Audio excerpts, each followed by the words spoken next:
আসসালামু আলাইকুম। এসএসসি 26 তোমাদের জন্য আরেকটি গুরুত্বপূর্ণ চ্যাপ্টার সপ্তম অধ্যায়, যেখান থেকে সিকিউ এবং এমসিকিউ জন্য খুবই গুরুত্বপূর্ণ চ্যাপ্টার এটি, সেটি নিয়ে আজকে তোমাদের জন্য হাজির হলাম। সো প্রথমে আছে ঠিক প্রত্যেকবারের মতো প্রথমে আমরা কিছু বেসিক কনসেপ্ট ওভারভিউ করে নিব, তারপর হচ্ছে আমরা সিকিউ এমসিকিউর জন্য গুরুত্বপূর্ণ টপিকগুলো অ্যানালাইসিস করব, দেন কি আমরা প্র্যাকটিস করব। সো চলো শুরু করা যাক। সো আজকে ইয়াটা হচ্ছে অধ্যায়ের নাম হচ্ছে রাসায়নিক পরিবর্তন। রাসায়নিক পরিবর্তন আসলে কোন একটা পদার্থের পরিবর্তন তোমার দুই রকম হয়ে থাকে। একটা হচ্ছে তোমার ভৌত পরিবর্তন, আর একটা হচ্ছে কি ভাইয়া রাসায়নিক পরিবর্তন। তাহলে কোন পদার্থের পরিবর্তন দুই প্রকার,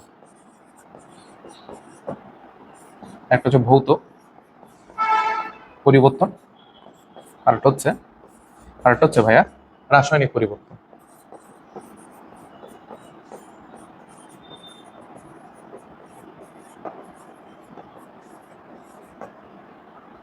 এখন ভাইয়া ভৌত পরিবর্তন হচ্ছে এক্ষেত্রে পদার্থের অনুপরমাণুর কোনো ধরনের রাসায়নিক ধর্মের পরিবর্তন হবে না, মানে তার পদার্থের অবস্থার পরিবর্তন হবে।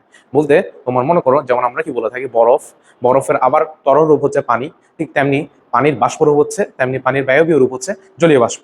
তাহলে এখানের মধ্যে পানির যে রাসায়নিক ধর্মগুলো রয়েছে সেগুলো একই, কিন্তু তাদের যে অবস্থা সেটি কিন্তু ভিন্ন। তাহলে ভৌত অবস্থা মানে পদার্থের যে অবস্থা রয়েছে, মানে সলিড, লিকুইড, তারপর হচ্ছে তোমার এয়ার, ভ্যাপর, এই জিনিসগুলোর মধ্যে যে পরিবর্তনটা সেটা হচ্ছে কি ভাইয়া ভৌত পরিবর্তন। কিন্তু রাসায়নিক পরিবর্তন হচ্ছে কোন একটা পদার্থের যে রাসায়নিক ধর্ম রয়েছে সেটা পুরোপুরি চেঞ্জ হয়ে যাওয়া। অর্থাৎ কোনো একটা পদার্থ, মনে করো সোডিয়ামের সাথে তুমি যদি ক্লোরিনে বিক্রিয়া দাও বা হচ্ছে HCl এ বিক্রিয়া দাও, তাহলে তোমার সোডিয়াম ক্লোরাইড এবং এখানের মধ্যে হাইড্রোজেন গ্যাস উৎপন্ন হয়। তাহলে এখানের মধ্যে সোডিয়াম ক্লোরাইড এবং হাইড্রোজেনের ধর্ম কখনো HCl এবং সোডিয়ামের ধর্মের সাথে কখনো মিল পাওয়া যায় না। অর্থাৎ এখানে অনুপরমাণু তাদের মধ্যে রিঅ্যারেঞ্জমেন্ট করে একটি নতুন ধরনের পদার্থ তৈরি করেছে। তাহলে রাসায়নিক পরিবর্তন হচ্ছে তোমার, যেমন আমি উদাহরণ হিসেবে দিই Na প্লাস HCl, তাহলে NaCl প্লাস H2। তাহলে এখানে রাসায়নিক পরিবর্তনের ক্ষেত্রে যে তোমার HCl উৎপাদে সোডিয়াম এবং হাইড্রোক্লোরিক অ্যাসিডের ধর্ম কখনো উৎপাদ যে সোডিয়াম ক্লোরাইড এবং হাইড্রোজেন গ্যাসের সাথে কখনো এদের রাসায়নিক ধর্মের মিল থাকে না। সো এই ক্ষেত্রে অনুপরমাণুগুলো তাদের মধ্যে রিঅ্যারেঞ্জমেন্ট করে নতুন ধরনের অনুপরমাণু গঠন করেছে বা নতুন ধরনের যৌগ গঠন করেছে। কিন্তু ভৌত ক্ষেত্রে আমরা তা দেখি না, যেমন বরফ, পানি,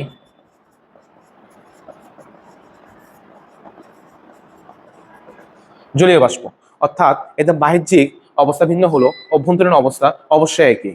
বিকজ বরফের যে ধর্ম, পানিরও সে ধর্ম, জলীয় বাষ্পের সে ধর্ম। এর বরফের সংকেত কি ভাইয়া, তোমার H2O, প্রত্যেকেরই প্রত্যেকেরই একই হচ্ছে ভাইয়া, ফর্মুলা হচ্ছে H2O। তাই বলে অর্থাৎ ভৌত পরিবর্তন হচ্ছে বাহ্যিক পরিবর্তন, আর রাসায়নিক পরিবর্তন হচ্ছে ভাইয়া অভ্যন্তরীণ পরিবর্তন। তো হোপসো এই জিনিসটা আমরা এখানে বুঝেছি। তো আর মূলত ভৌত পরিবর্তনগুলো মূলত আমরা তাপ, চাপ এই ধরনের নিয়ামকের মাধ্যমে করতে পারি, আর রাসায়নিক পরিবর্তন হচ্ছে মূলত রাসায়নিক বিক্রিয়ার মাধ্যমে সংঘটিত হয়ে থাকে। সো প্রথমে কিছু বেসিক কনসেপ্ট আমরা এখানে আলোচনা করি যে রাসায়নিক পরিবর্তনের মধ্যে যে জিনিসগুলো বলা হয়েছে সেটি হচ্ছে, এখানের মধ্যে প্রথমে আমাদেরকে বিভিন্ন ধরনের বিক্রিয়া সম্পর্কে ধারণা দেওয়া হয়েছে। তেমনি এরপর হচ্ছে ওই বিক্রিয়ার উপর বা বিক্রিয়ার যে উভমুখী বিক্রিয়া যে সাম্য অবস্থা, ওটার উপর তোমার লাশ হাতিলের নীতি সম্পর্কে ধারণা দেওয়া হয়েছে। সো এখানের মধ্যে আমাদের পাঠ্য বইয়ে বলা হয়েছে দিকের উপর ভিত্তি করে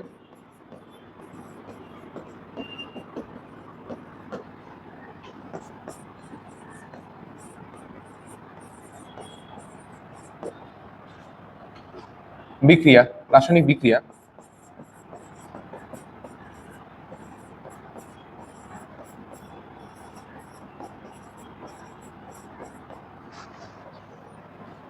দুই প্রকার।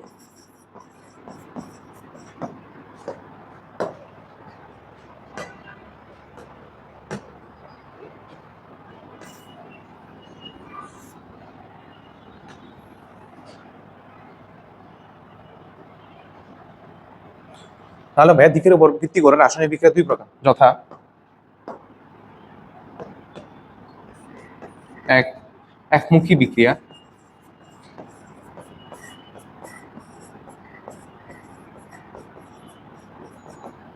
দুই,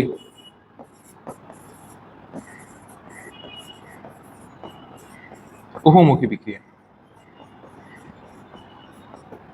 তাহলে ভাইয়া রাসায়নিক তাহলে দিকের উপর ভিত্তি করে রাসায়নিক বিক্রিয়া মূলত ভাইয়া দুই প্রকার।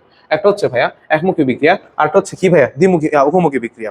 তাহলে একমুখী বিক্রিয়া কি, অর্থাৎ যে বিক্রিয়ায় বিক্রিয়কগুলো পরস্পরের সাথে বিক্রিয়া করে উৎপাদে পরিণত হয়, কিন্তু উৎপাদগুলো পরস্পরের সাথে বিক্রিয়া করে আবার বিক্রিয়কে পরিণত হতে পারে না, তাহলে সেই বিক্রিয়াটা হচ্ছে কি ভাই একমুখী বিক্রিয়া। আর উভমুখী বিক্রিয়ার ক্ষেত্রে এখানের মধ্যে মূলত বিক্রিয়কগুলো পরস্পরের সাথে বিক্রিয়া করে উৎপাদে পরিণত হয়, ঠিক তেমনি উৎপাদগুলো পরস্পরের সাথে বিক্রিয়া করে আবার বিক্রিয়কে ফেরত আসতে পারে বা বিক্রিয়কে পরিণত হয়, তখন ওই ধরনের বিক্রিয়াকে মূলত বহুমুখী বিক্রিয়া বলা হয়ে থাকে। কিন্তু প্রকৃত অর্থে তোমার সকল ধরনের বিক্রিয়াই হচ্ছে মূলত কি বহুমুখী বিক্রিয়া।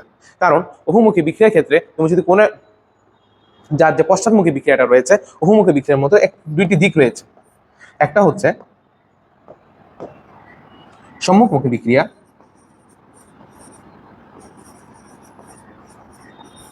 আরটা হচ্ছে পশ্চাৎমুখী বিক্রিয়া।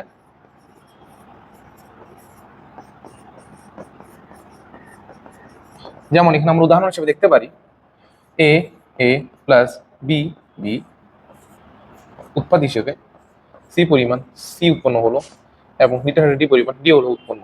তাহলে এখানের মধ্যে তোমার এই উৎপাদগুলো পরস্পরের সাথে বিক্রিয়া করে আমার বিক্রিয়কে ফেরত আসতে পারছে, ঠিক একই সময়ে এই বিক্রিয়কগুলো পরস্পরের সাথে বিক্রিয়া করে উৎপাদে পরিণত হচ্ছে। কিন্তু ভাই কোনো একটা কারণে এই পশ্চাৎমুখী বিক্রিয়ার হার, কোনো একটা কারণে পশ্চাৎমুখী বিক্রিয়ার হার যদি সম্মুখী বিক্রিয়ার হারের তুলনায় অতি নগণ্য হয়, তখন কিন্তু ওই বিক্রিয়াটাকে আমরা উভমুখী হিসেবে চিন্তা করতে পারি না। আপাত দৃষ্টিতে উভমুখী বিক্রিয়াটাকে আমাদের একমুখী মনে হতে পারে। ঠিক আছে, তাই প্রত্যেক একমুখী বিক্রিয়া উভমুখী বিক্রিয়া, কিন্তু পশ্চাৎমুখী বিক্রিয়ার হারটি কম হওয়ার কারণে আমরা ওদেরকে একমুখী বিক্রিয়া বলে থাকি। সো আরেকটি কনসেপ্ট, সেটা হচ্ছে উভমুখী বিক্রিয়াকে কিভাবে আমি একমুখী বিক্রিয়ায় পরিণত করতে পারি। তাহলে উভমুখী বিক্রিয়াকে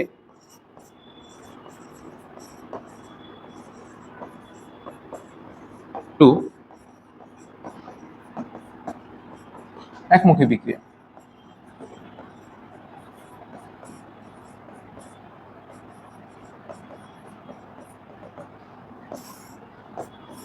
তাহলে ভাইয়া অবশ্যই উভমুখী বিক্রিয়াকে আমরা একমুখী বিক্রিয়ায় পরিণত করতে পারি। কিভাবে ভাইয়া? প্রথম হচ্ছে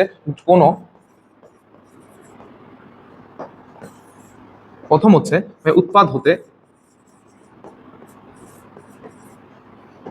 কোনো একটি সরিয়ে নেওয়া।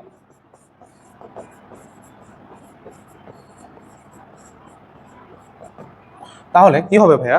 যেমন আমরা একটি জিনিস দেখি, সেটা হচ্ছে Ca ক্যালসিয়াম কার্বনেটকে যখন আমরা বদ্ধপাত্রে তাপ দিই, তখন সেটা CaO প্লাস CO2 হয় গ্যাস। ঠিক আছে, এটা হচ্ছে কি ভাইয়া? বদ্ধপাত্রে সংঘটিত বিক্রিয়া। কিন্তু ভাইয়া যদি এটাকে আমরা পরিবেশে করে থাকি, পরিবেশে করা হলে বা উন্মুক্ত পরিবেশে করা হলে CO2 পরিবেশে নির্গত হয়,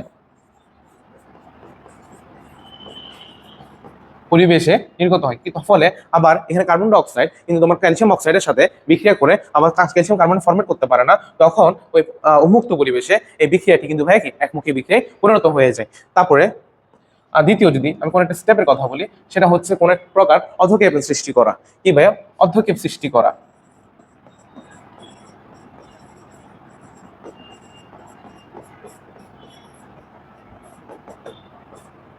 অধঃক্ষেপ সৃষ্টি করা হলে তোমার এটি কিন্তু পাত্রের তলে তলানি পড়ে যাবে এবং অন্য একটি উৎপাদ তোমার দ্রবণের মধ্যে দ্রবীভূত অবস্থা থাকবে, ফলে তাদের মধ্যে কখনো বিক্রিয়া সংঘটিত হবে না, এবং যে কারণে তোমার কি উভমুখী বিক্রিয়াটি আর বিক্রিয়াটি উভমুখী হতে পারবে না। সো আই থিঙ্ক যে তোমাদের এই কনসেপ্টটা ক্লিয়ার হয়েছে। তো এখানে মূলত দুইটি তোমাদের জন্য উদ্ভাবন প্রশ্ন হতে পারে, সেটি হচ্ছে প্রথমত সকল একমুখী বিক্রিয়া কিন্তু উভমুখী বিক্রিয়া, কিন্তু সকল উভমুখী বিক্রিয়া একমুখী নয়। আর সেকেন্ড যে প্রশ্নটি হতে পারে যে উভমুখী বিক্রিয়াকে কিভাবে একমুখী বিক্রিয়ায় পরিণত করা যায়। সো আই থিঙ্ক তোমরা এটা বুঝতে পেরেছো।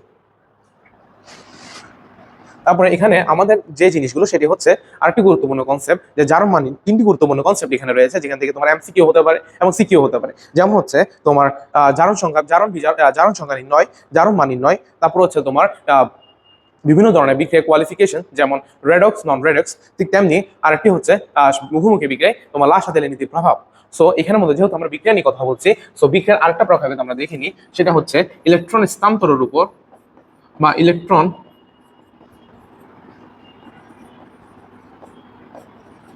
আদান প্রদানের উপর ভিত্তি করে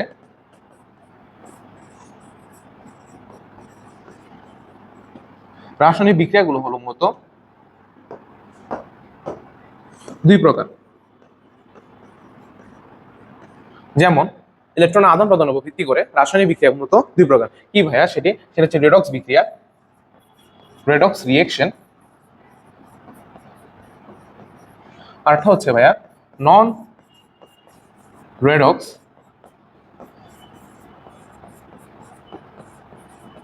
একটা হচ্ছে ভাইয়া রেডক্স রিয়েকশন, আরেকটা হচ্ছে ভাইয়া নন রেডক্স রিয়েকশন। রেডক্স হচ্ছে তোমার রিডাকশন এবং অক্সিডেশন থেকে তৈরি হয়েছে, যে বিক্রিয়ায় তোমার বিক্রিয়কগুলোর মধ্যে ইলেকট্রন আদান প্রদান হয়, বা তোমার বিক্রিয়ক এবং উৎপাদের মধ্যে কোনো একটি নির্দিষ্ট মৌলের জারণ সংখ্যার পার্থক্য দেখা যায়, তখন সেই বিক্রিয়াগুলোকে আমরা রেডক্স বিক্রিয়া বলে থাকি। আর যে সকল বিক্রিয়ায় মূলত কোনো একটি মৌলের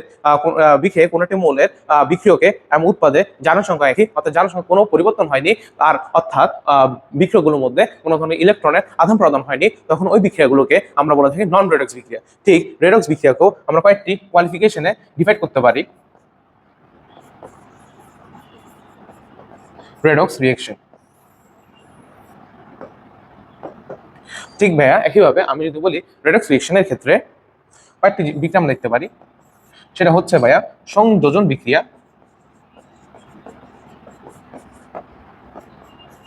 দহন বিক্রিয়া,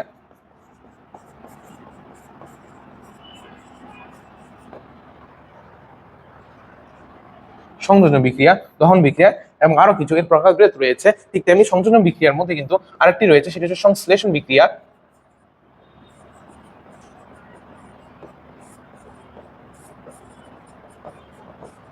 অর্থাৎ সংযোজন বিক্রিয়া হচ্ছে যেখানে তোমার একাধিক মৌল বা যৌগ বিক্রিয়ক এসে বিক্রিয়া করে কেবল একটি মাত্র উৎপাদ তৈরি করে, তখন সেখানের মধ্যে আমরা ওই বিক্রিয়াটাকে মূলত কি বলে থাকি? সংযোজন বিক্রিয়া বলে থাকি। আর ঠিক তেমনি দহনের মধ্যে হচ্ছে তোমার যেখানের মধ্যে অক্সিজেনের সাথে বায়ুর অক্সিজেনের মাধ্যমে পড়ানো হলে বা অক্সিজেনের সাথে বিক্রিয়া করে মৌলের অক্সাইড উৎপন্ন হয়, তাকে মূলত কি আমরা দহন বিক্রিয়া বলে থাকি। এছাড়া বিভিন্ন আরো কয়েকটা বিক্রিয়া রয়েছে এর অন্তর্ভুক্ত, আমরা সামনে সামনে দেখবো। তারপর হচ্ছে বিযোজন বিক্রিয়া,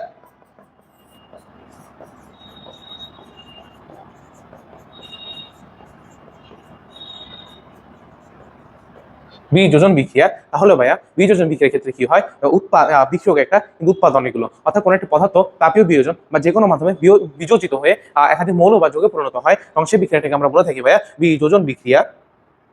সংযোজন বিক্রিয়ার মধ্যে হচ্ছে তোমার এখানের মধ্যে তোমার মৌল এবং যৌগ বা মৌল বা যৌগ উভয় বিক্রিয়া করতে পারে, কিন্তু যদি ভাইয়া দুইটি মৌলিক পদার্থ পরস্পরের সাথে বিক্রিয়া করে, তখন ওই সংযোজন বিক্রিয়াকে ভাইয়া আমরা সংশ্লেষণ বিক্রিয়া বলে থাকি। তাহলে সংযোজন বিক্রিয়ার যে কনসেপ্টটা সেটা হচ্ছে, বা সংশ্লেষণ বিক্রিয়া যে কনসেপ্টটা সেটা হচ্ছে বা এখানে মধ্যে বিক্রিয়ক একাধিক কিন্তু উৎপাদ একটি, ঠিক তেমনি বিযোজনের মধ্যে হচ্ছে ভাইয়া বিক্রিয়ক একটি কিন্তু উৎপাদ অনেকগুলো। সো আই থিঙ্ক এটা তোমাদের একটু ক্লিয়ার হয়েছে।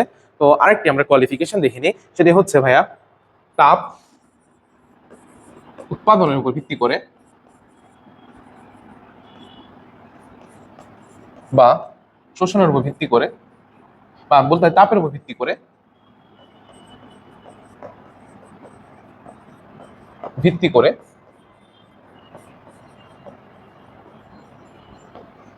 ভাইয়া রাসায়নিক বিক্রিয়া আরো দুই প্রকার।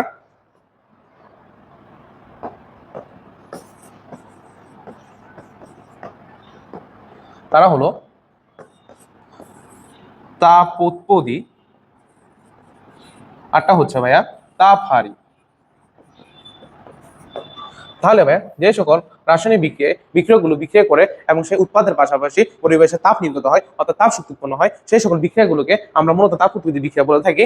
এবং যে সকল বিক্রিয়ায় রাসায়নিক বিক্রিয়া সংগৃহীত হওয়ার সময় তাপ শোষিত হয়, সেই সকল বিক্রিয়াকে আমরা তাপহারী বিক্রিয়া বলে থাকি। ঠিক আছে? তাহলে তাপ উৎপত্তি বিক্রিয়ার ক্ষেত্রে যে তাপমাত্রার প্রভাবটা সেটা হচ্ছে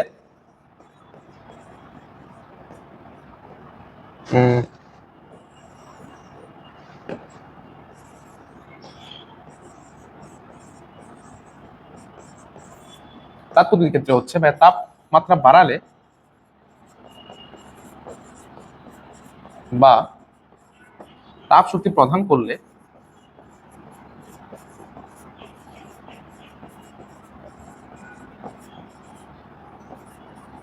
বিক্রিয়ার হার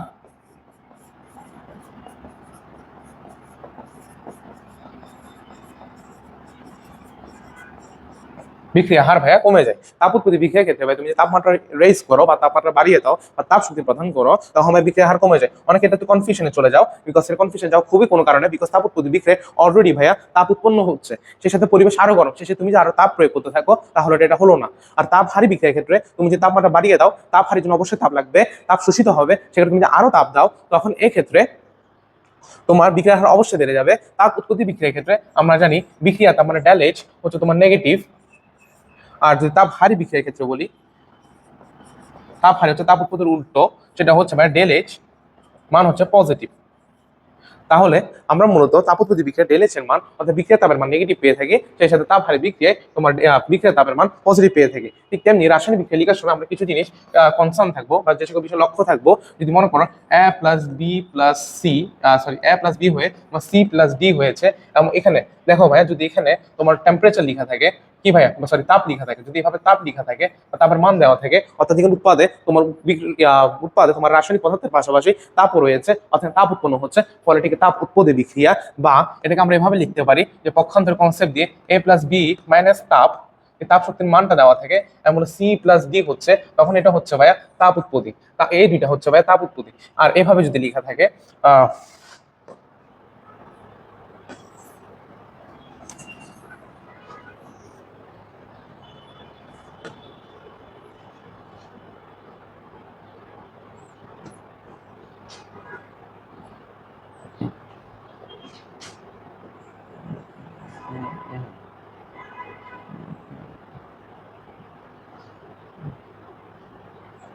হুম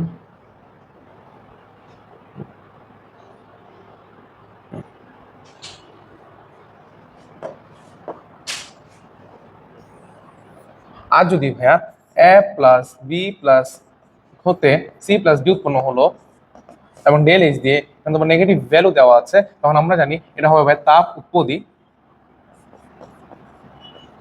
তাহলে তাপ উৎপত্তি বিক্রিয়া তিনটা রাসায়নিক সমীকরণ কি কি হতে পারে আমরা তা দেখে নিলাম। ঠিক তেমনি তাপ হারি হচ্ছে ভাইয়া তার উল্টো। যেমন আমি যদি বলি এ থেকে বি হলো এবং সি প্লাস ডি হলো এবং মাইনাস দিয়ে এখানে তাপ শক্তির যে মানটা সেটি দেওয়া থাকে, তখন ভাইয়া এটা বুঝতে হবে এটা হচ্ছে ভাই তাপ হারি।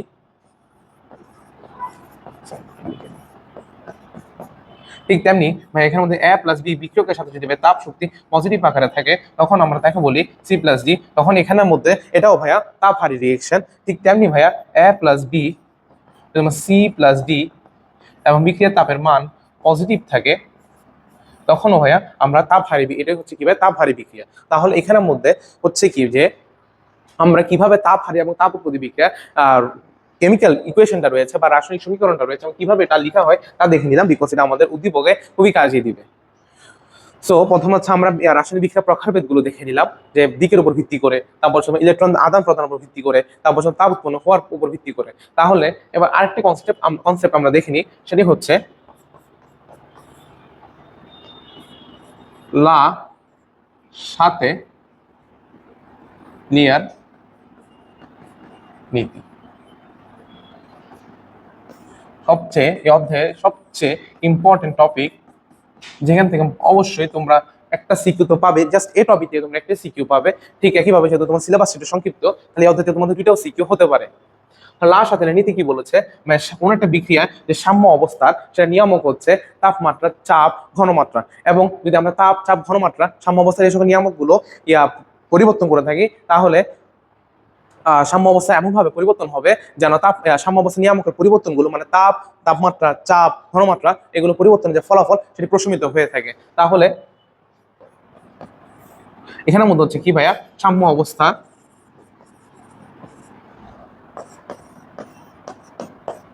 যেখানে সাম্য অবস্থা নিয়ামকের কথা বলা হয়েছে। সাম্য অবস্থা নিয়ামক মধ্যে রয়েছে তাপমাত্রা বা তাপ, সেকেন্ডের চাপ, ঠিক তেমনি ঘনমাত্রা। তাহলে তাপ, চাপ, ঘনমাত্রা। তাহলে এই তাপ, চাপ, ঘনমাত্রা যদি কোনো পরিবর্তন হলে নিয়ামকগুলো, সরি ভাইয়া, সাম্য অবস্থা পরিবর্তনের ফলে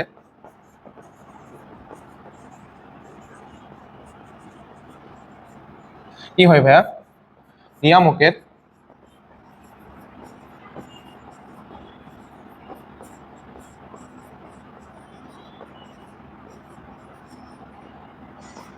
পরিবর্তনের ফলাফল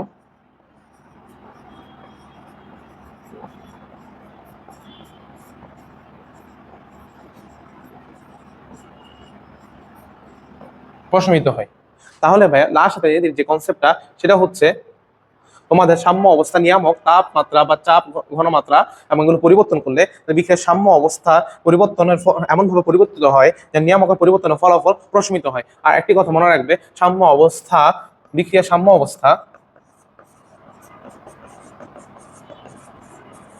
অবস্থা কখনো বিক্রিয়ার প্রভাবকের উপর নির্ভর করে না। তাহলে ভাইয়া আমরা একটা জানলাম যে বিক্রিয়ার সাম্য অবস্থা কখনো বিক্রিয়ার, এটি কিন্তু এটা আমি একটু অন্য মানে যে বক্স করে দিই, এটা কিন্তু ভাই লাশ হাতে এর মধ্যে কিন্তু ভাই পড়ে না। জাস্ট এটা হচ্ছে তোমাদের বলে রাখে বিক্রিয়ার সাম্য অবস্থা কোনো প্রভাবকের উপর নির্ভর করে না। তুমি প্রভাবক দিলেও যে না দিলেও সে বিক্রিয়ার সাম্য অবস্থা যেটা বর্ষার থেকে হতে পারে, সেটা সম্মুখ থেকে হতে পারে। তাহলে লাশ হাতে নীতির যে কনসেপ্টটা, যে ব্রিফ কনসেপ্টটা, সেটা একটু আমরা দেখে নিই, যেখানে আমাদের থেকে সিকিউ অবশ্যই আমাদের আসবে। তাহলে সেটি হচ্ছে প্রথম হচ্ছে ভাইয়া বিক্রিয়ার উপর হ্যাঁ লাশ হাতে নীতির অবশ্যই অবশ্যই বিক্রিয়া ক্ষেত্রে প্রযোজ্য। বিকজ উভমুখী বিক্রিয়া ক্ষেত্রে কি আমরা দুইটা বিক্রিয়া দেখতে পাই, একটা হচ্ছে পশ্চিমমুখী, একটা হচ্ছে কি ভাই সম্মুখী। উভমুখী বিক্রিয়া না হলে কখনো লাশ হাতে নীতি থাকবে না। ঠিক আছে, আচ্ছা এখানে একটু অ্যাড করে দিই, উভমুখী বিক্রিয়ার জন্য প্রযোজ্য।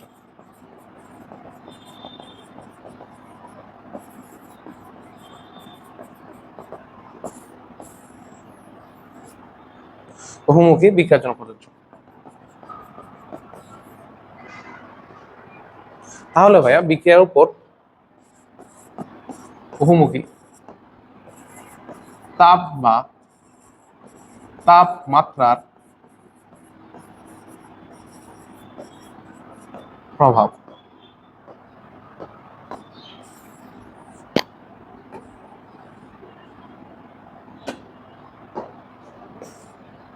তাহলে আমরা আবার এক্সাম্পল আনি, এ প্লাস বি বহুমুখী বিক্রিয়া, সি প্লাস ডি। ঠিক আছে, সো আমি মনে করি যে এখানে আমার ডেল এইচ এর মান নেগেটিভ, প্রথম কেস ওয়ান। তাহলে ভাইয়া এই বহুমুখী বিক্রিয়ার ক্ষেত্রে যে সম্মুখী বিক্রিয়াটা হচ্ছে সেটা হচ্ছে এ প্লাস বি এর বিক্রিয়া থেকে সি প্লাস ডি, আর পশ্চামুখী যে বিক্রিয়াটা সেটি হচ্ছে ভাইয়া, আর যে ভাইয়া পশ্চামুখী বিক্রিয়া সেটা সি প্লাস ডি হয়ে আবার এ প্লাস বিতে পরিণত হচ্ছে। তাহলে বিক্রিয়ার মধ্যে মনে করো প্রথমে তো অবশ্যই সম্মুখমুখী বিক্রিয়ার যে হার রয়েছে সেটা অবশ্যই বেশি থাকবে, আর পরবর্তী দিকে এক সময় উভয় বিক্রিয়া পশ্চিমমুখী এবং সম্মুখী বিক্রিয়া হার অবশ্যই বেশি থাকবে। আর একটা সময় গিয়ে, একটা নির্দিষ্ট সময় গিয়ে সম্মুখী পশ্চিমমুখী বিক্রিয়া হার তোমার একটা কনস্ট্যান্ট রেট মেনটেন করবে, অর্থাৎ তাদের বিক্রিয়া হার সমান হয়ে যাবে। সো তখন হচ্ছে কি ভাই, যে বিক্রিয়ার সাম্য অবস্থা অর্জিত হবে।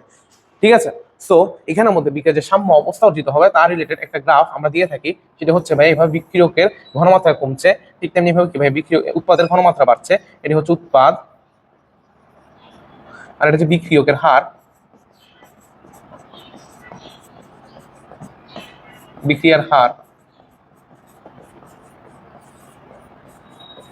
ঠিক আছে, তাহলে আর এটা হচ্ছে ভাইয়া সময়। হ্যাঁ, ওকে, তাহলে এটা আরেকটা সেটি হচ্ছে ভাই এটা হচ্ছে হার বনাম সময়ের ক্ষেত্রে। এক্ষেত্রে যদি ভাইয়া আমার ঘনমাত্রা একটা না একটা সময় গিয়ে তাদের এটা যে একটা নির্দিষ্ট ঘনমাত্রায় বিরাজ করবে না, ঠিক তেমনিও এর একটা তাদের নির্দিষ্ট ঘনমাত্রা বিরাজ করবে। তখন এক্ষেত্রে আমরা তোমার 3 রকম গ্রাফ পেতে পারি, সেটা হচ্ছে ঘনমাত্রা ভার্সেস টাইম গ্রাফ। ঠিক আছে, এগুলো কিন্তু এমসিকিউ এর জন্য খুব ইম্পর্টেন্ট,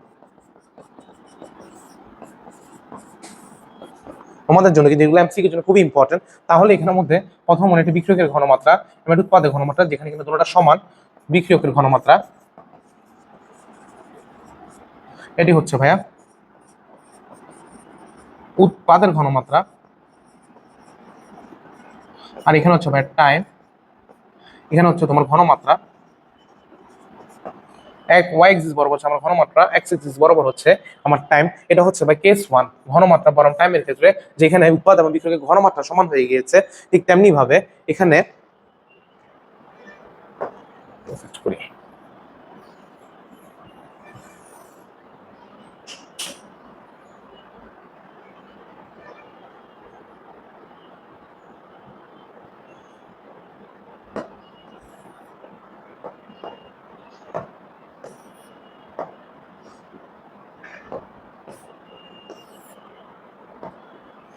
ঠিক তেমনি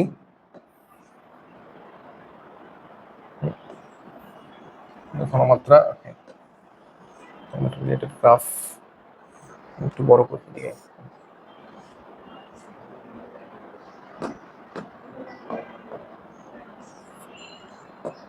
ঠিক তেমনি ভাইয়া কেস টুতে আমরা একটা কেস দেখতে পারি, সেটা হচ্ছে ভাইয়া বিক্রয়ের ঘনমাত্রা এবং উৎপাদের ঘনমাত্রার ক্ষেত্রে এদিকে হচ্ছে টাইম, এদিকে হচ্ছে ভাইয়া ঘনমাত্রা। ঠিক তেমনি ভাবে এই বিক্রয়ের একটা ঘনমাত্রা একসময় গিয়ে বিক্রয়ের ঘনমাত্রাও একটা কনস্ট্যান্ট রেট মেনটেন করবে। ঠিক তেমনি ভাবে ভাইয়া উৎপাদের ঘনমাত্রাও একসময় বাদ থেকে একটা কনস্ট্যান্ট রেট মেনটেন করবে। তাহলে ভাইয়া এটা হচ্ছে বিক্রয়ের ঘনমাত্রা। ঠিক তেমনি হচ্ছে ভাইয়া উৎপাদের ঘনমাত্রা। ঠিক আছে, তাহলে এটা হচ্ছে ভাই কনস্ট্যান্ট রেট, যেখানে মধ্যে হচ্ছে বিক্রয়ের পরিমাণ বেশি এবং উৎপাদের পরিমাণ কম। এই ক্ষেত্রে বিক্রয়ের পরিমাণটা সাম্য অবস্থায় উৎপাদের পরিমাণ হতে বেশি হবে, আর এই ক্ষেত্রে বিক্রিয়ক আর উৎপাদের পরিমাণ একই হবে সাম্য অবস্থায়। সাম্য অবস্থায়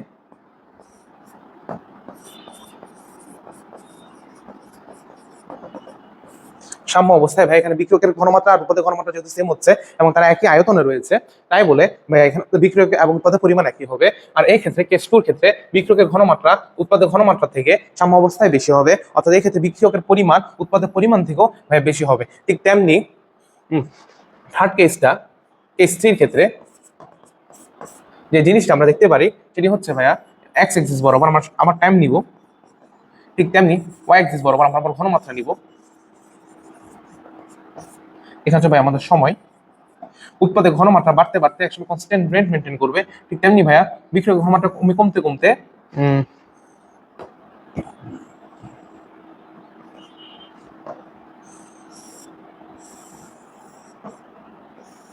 এটা হচ্ছে ভাই বিক্রয়ের ঘনমাত্রা, আরটা হচ্ছে ভাইয়া উৎপাদের ঘনমাত্রা। ঠিক তেমনি উৎপাদের ঘনমাত্রা একসময় বাড়তে বাড়তে যখন সাম্য অবস্থায় পৌঁছাবে তখন উৎপাদের ঘনমাত্রাটাও এটা কনস্ট্যান্ট হয়ে যাবে, ঠিক তেমনি বিক্রয়ের ঘনমাত্রাও তোমার কনস্ট্যান্ট হয়ে যাবে। কারণ এই ক্ষেত্রে সাম্য অবস্থায় বিক্রয়ের পরিমাণ উৎপাদ হতে কম হবে। সো এই গ্রাফগুলো অবশ্যই তোমরা নোট করে রাখবে, বিকজ এগুলো এমসিকিউ খুবই ইম্পর্টেন্ট। আর মূলত আমাদের বইতে হোপসো নবম দশম শ্রেণীতে হয়তো খালি মাত্র এই দুইটা চিত্রই দেওয়া আছে, কিন্তু এই ক্ষেত্রে ঘনমাত্রা ভার্সেস টাইমের ক্ষেত্রে তিনটা কেস পসিবল। এমসিকিউ দিতে পারে, তারপর তোমার সিকিউ দিতে পারে। তাহলে আমরা বলি যে ইম্পর্টেন্ট ফর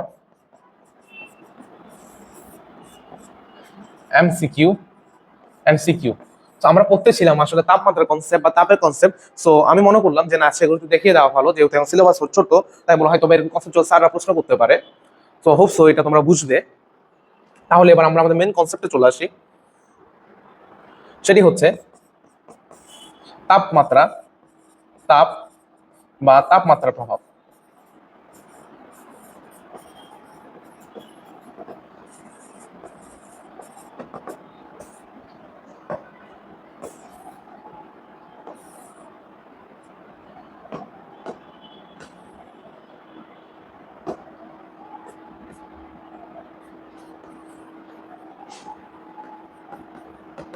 তাহলে আমরা আবার বলে থাকি যে আমরা মনে করি একটা রাসায়নিক বিক্রিয়া A plus B C plus D, del হচ্ছে ডেল এইচ হচ্ছে বা এটা নেগেটিভ।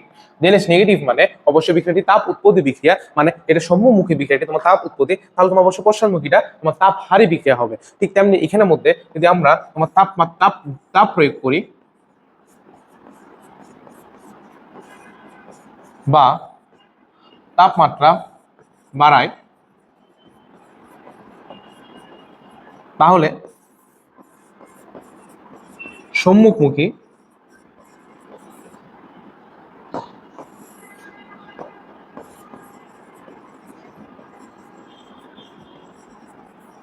সম্মুখমুখী তাপ উৎপত্তি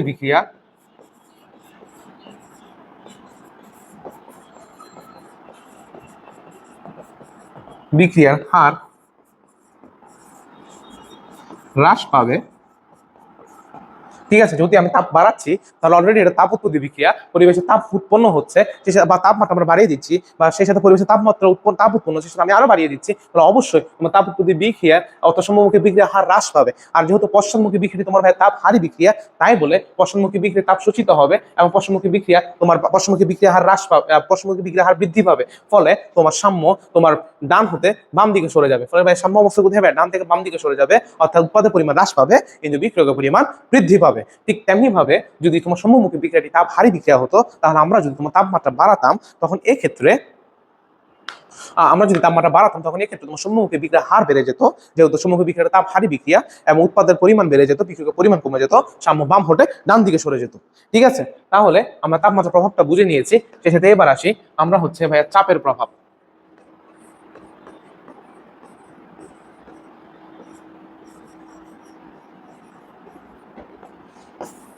ঠিক তেমনি ভাবে আমরা ঠিক একইভাবে আরেকটা রাসায়নিক বিক্রিয়া দেখি, যে মনে করি এ মোল এ প্লাস বি মোল বি থেকে বহুমুখী বিক্রিয়া সি মোল সি প্লাস ডি মোল ডি পরিমাণ বা এটা ডেল এস যা হবে, যা খুশি পজিটিভ বা নেগেটিভ যে কোনো হতে পারে। এখন আমাদের সেটা কনসার্ন না। তাহলে ভাই কোনো একটা বিক্রিয়ায় চাপের প্রভাব অর্থাৎ কোনো একটা বিক্রিয়া হচ্ছে, তখন সেখানে চাপ বৃদ্ধি করছে বা চাপ হ্রাস করছে, তখন কি হবে? আসলে ভাই কোনো একটা বিক্রিয়ার উপর যে চাপের প্রভাব থাকবে কি থাকবে না সেটা তোমার ডিপেন্ড করে বিক্রিয়কের উৎপাদন মোট মোল সংখ্যা এবং বিক্রিয়কের মোট মোল সংখ্যার পার্থক্যের উপর। অর্থাৎ আমি যদি বলি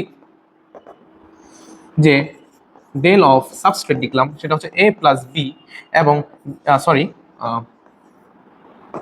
n অফ সাবস্ট্রেট লিখলাম A plus B, n of product লিখলাম সি প্লাস ডি।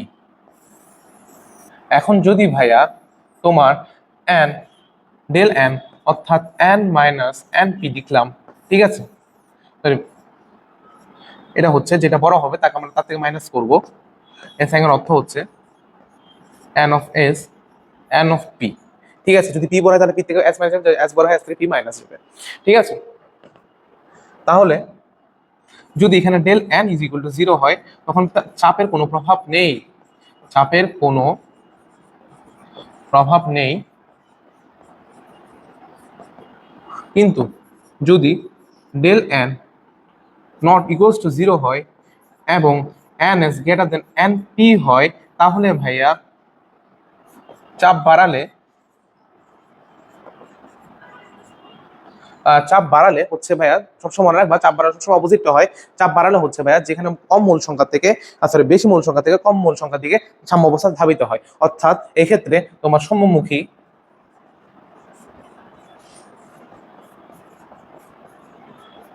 বিক্রিয়ার হার বৃদ্ধি পাবে।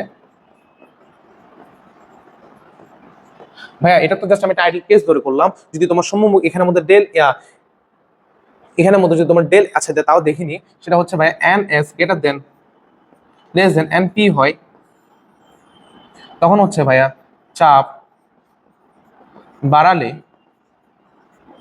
পশ্চাৎমুখী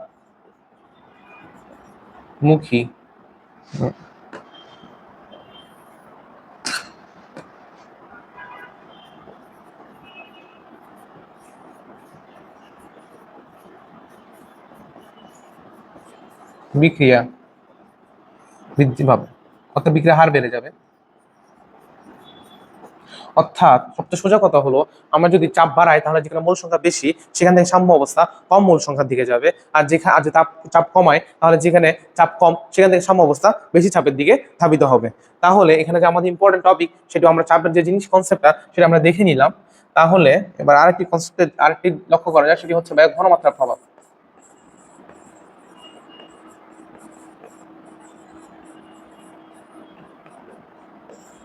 তাহলে আমি আরেকটা আমি আমার সেম বিক্রিয়া রাশি এ প্লাস বি, তাতে উভমুখী বিক্রিয়া হলো সি প্লাস ডি। তাহলে এখানের মধ্যে যদি ঘনমাত্রা বিক্রিয়কের ঘনমাত্রা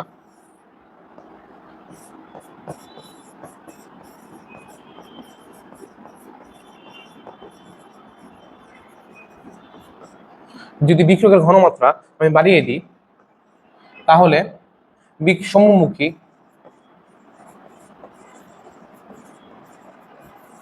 বিক্রিয়া বৃদ্ধি পাবে,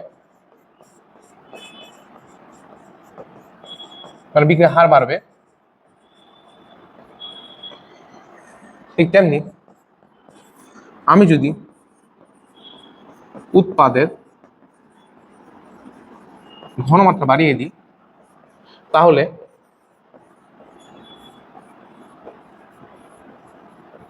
পশ্চাৎমুখী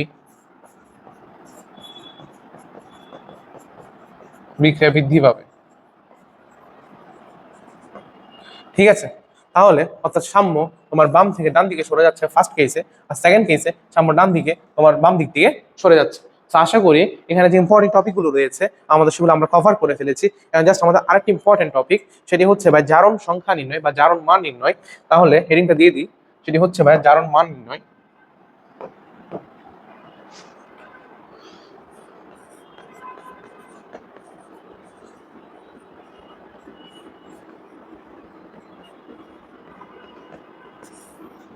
সেটি হচ্ছে কি ভাইয়া জারণ মান নির্ণয়। আসলে জারণ মান বলতে কি বোঝায়, যে কোনো একটা পদার্থ কতটি পরিমাণ বলা হয়ে থাকতো, যে কত পরিমাণ ইলেকট্রন দান করছে বা ইলেকট্রন প্রদান করছে তার উপর যে চার্জ সংখ্যা রয়েছে সেটাকে বলা হয়ে থাকে ভাই তোমার জারণ মান। অর্থাৎ কোনো একটা পদার্থের কোনো একটা যৌগে কোনো একটা মৌলের যে তোমার চার্জ চিহ্ন সহ যে চার্জ সংখ্যাটা থাকে, হ্যাঁ চিহ্ন সহ যে চার্জ সংখ্যাটা থাকে সেটা হচ্ছে কি ভাই তার জারণ মান। তাহলে ভাইয়া আমরা জারণ মান হিসাবের ক্ষেত্রে জারণ মান হিসাব করব, নির্ণয় করব, তাকে ধরবো ভাইয়া আমি এক্স, অর্থাৎ তাকে যার জারণ মান আমি নির্ণয় করব তার যে জারণ মান সংখ্যা রয়েছে বা জারণ মান রয়েছে সেটা আমরা হিসাব করব। তারপর সেখানে সেকেন্ড কেসে দুইটা হতে পারে, সেকেন্ড কেসে তোমার দুইটা অপশন পসিবল। সেক্ষেত্রে হচ্ছে যদি অণু হয় তবে সমগ্র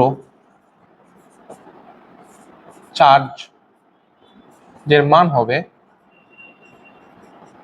0, আর যদি আয়ন হয় তবে তার চার্জ সংখ্যা হবে বিদ্যমান মৌলগুলোর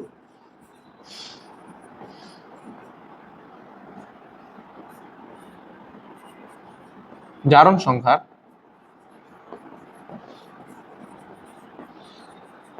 সমষ্টি। হয়তোবা এখানে একটু তোমাদেরকে গোজামিল লাগছে, আমরা একটা এক্সাম্পলের মাধ্যমে সেটা একটু ক্লিয়ার হতে চাই। সো ফর এক্সাম্পল আমরা বলতে পারি, দেখি একটু সাইড করে নিই।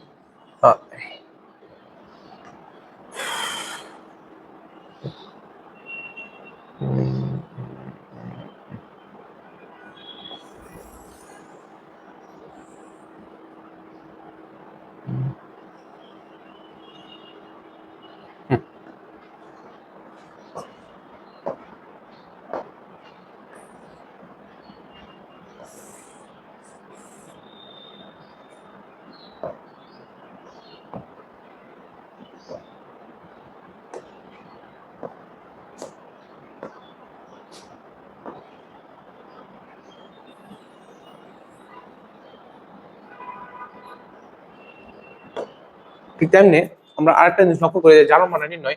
ফর এক্সাম্পল আমরা একটা এক্সাম্পল নিই, যেমন অলিয়ামের এক্সাম্পল আমরা নিতে পারি। যেমন অলিয়াম,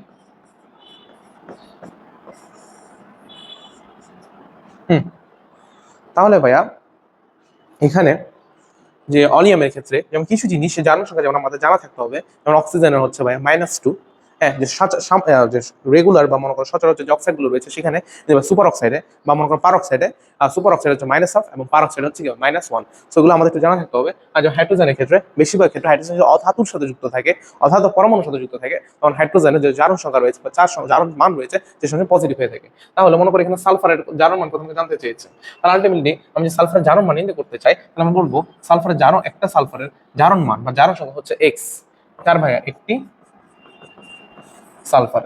ঠিক আছে, তাহলে এটি যেহেতু একটা অণু, তাহলে আলটিমেটলি চার্জ নিরপেক্ষ, অর্থাৎ এটি টোটাল চার্জ সংখ্যা শূন্য। তাহলে আমরা বলতে পারি যে +1 2 into +1 2 into x 7 into -2 0 2 twice x plus sorry -14 0 twice x is equal to হচ্ছে 12, তাহলে x is equal to +6। অর্থাৎ এখানে একটি সালফারের জারণ মান হচ্ছে ভাইয়া +6। ঠিক তেমনি আমি ক্রায়োলাইটের ক্ষেত্রে আমরা যদি হিসাব করি -6 Na3Al F6, তাহলে এখানের মধ্যে হচ্ছে ভাইয়া যে F এর জারণ মান কত। আর যেমন সোডিয়ামের ক্ষেত্রে তার চার্জ সংখ্যা যে যে 4 আয়ন রয়েছে, সে সোডিয়ামের +1 এবং অ্যালুমিনিয়ামের ক্ষেত্রে যে চার্জ রয়েছে সেটা +3 থেকে বেশি হতে পারে না বা কোনো হতে পারে না, তাই বলে আমরা ধরে নিব যে ফ্লোরিনের তা হচ্ছে 6x। আর যদি একটা অণু তাই বলে কি এখানে 0 +3 +3, বিকজ অ্যালুমিনিয়ামের জারণ মান হচ্ছে ভাই +3। ঠিক তেমনি একটা সোডিয়াম যদি +3 হয়ে থাকে, তাহলে আমার আছে 3টা সোডিয়াম, তাহলে 3টা সোডিয়ামের জন্য হচ্ছে কি ভাই 3 × 1 +1 +3। তাহলে এখানে 6 লিখতে পারি, 6x গুলো লিখতে পারি -6, সুতরাং x is equal to -1। তাহলে ফ্লোরিনের যেখানে জারণ মানটা রয়েছে সেটা হচ্ছে ভাইয়া -1। ঠিক তেমনি আমরা আরেকটা এক্সাম্পলে যাই, যেমন কার্বনেট আয়নের ক্ষেত্রে মনে করি যে কার্বনের জারণ মান কত। সো আমি মনে করি কার্বনটা x +2 into -2 is equal two -2। অবশ্য বলেছি যে কোনো একটা মূলক আয়ন হলে যে তার উপরে যে চার সংখ্যাটা রয়েছে সেটা হচ্ছে তার টোটাল জারণ মানের সমষ্টি। তাহলে x ইজ লিখতে পারি যেখানে হবে 2 -2 +4, সুতরাং x ইজ ইকুয়াল টু হচ্ছে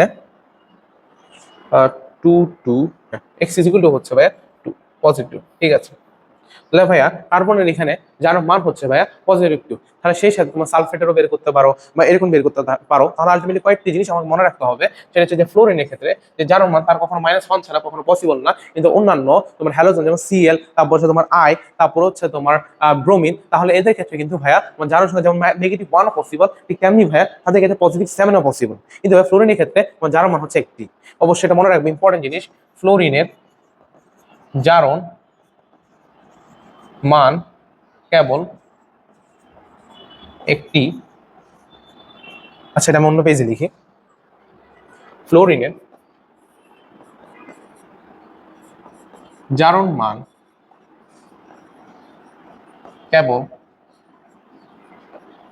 একটি, সেটি হচ্ছে ভাইয়া -1। কিন্তু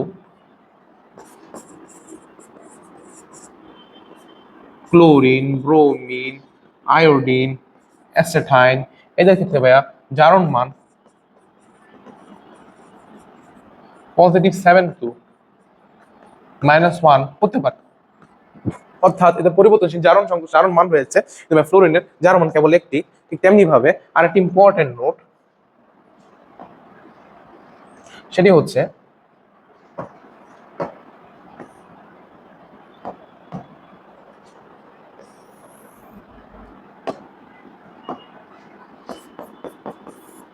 নর্মাল অক্সাইডে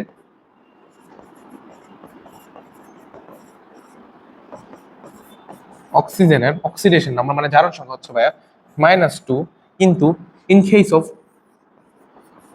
সুপার অক্সাইড অক্সিজেনের যে জারণ মান সেটি হচ্ছে ভাইয়া -1/2 সুপার অক্সাইড। আর একটা হচ্ছে পার অক্সাইড, সেটি অক্সিজেনের যে অক্সিডেশন নাম্বার বা জারণ সংখ্যা রয়েছে সেটা হচ্ছে ভাই -1। যেমন আমি যদি বলি K2O, তাহলে এটা হচ্ছে নর্মাল অক্সাইড KO, তাহলে এটা হচ্ছে ভাইয়া পার অক্সাইড।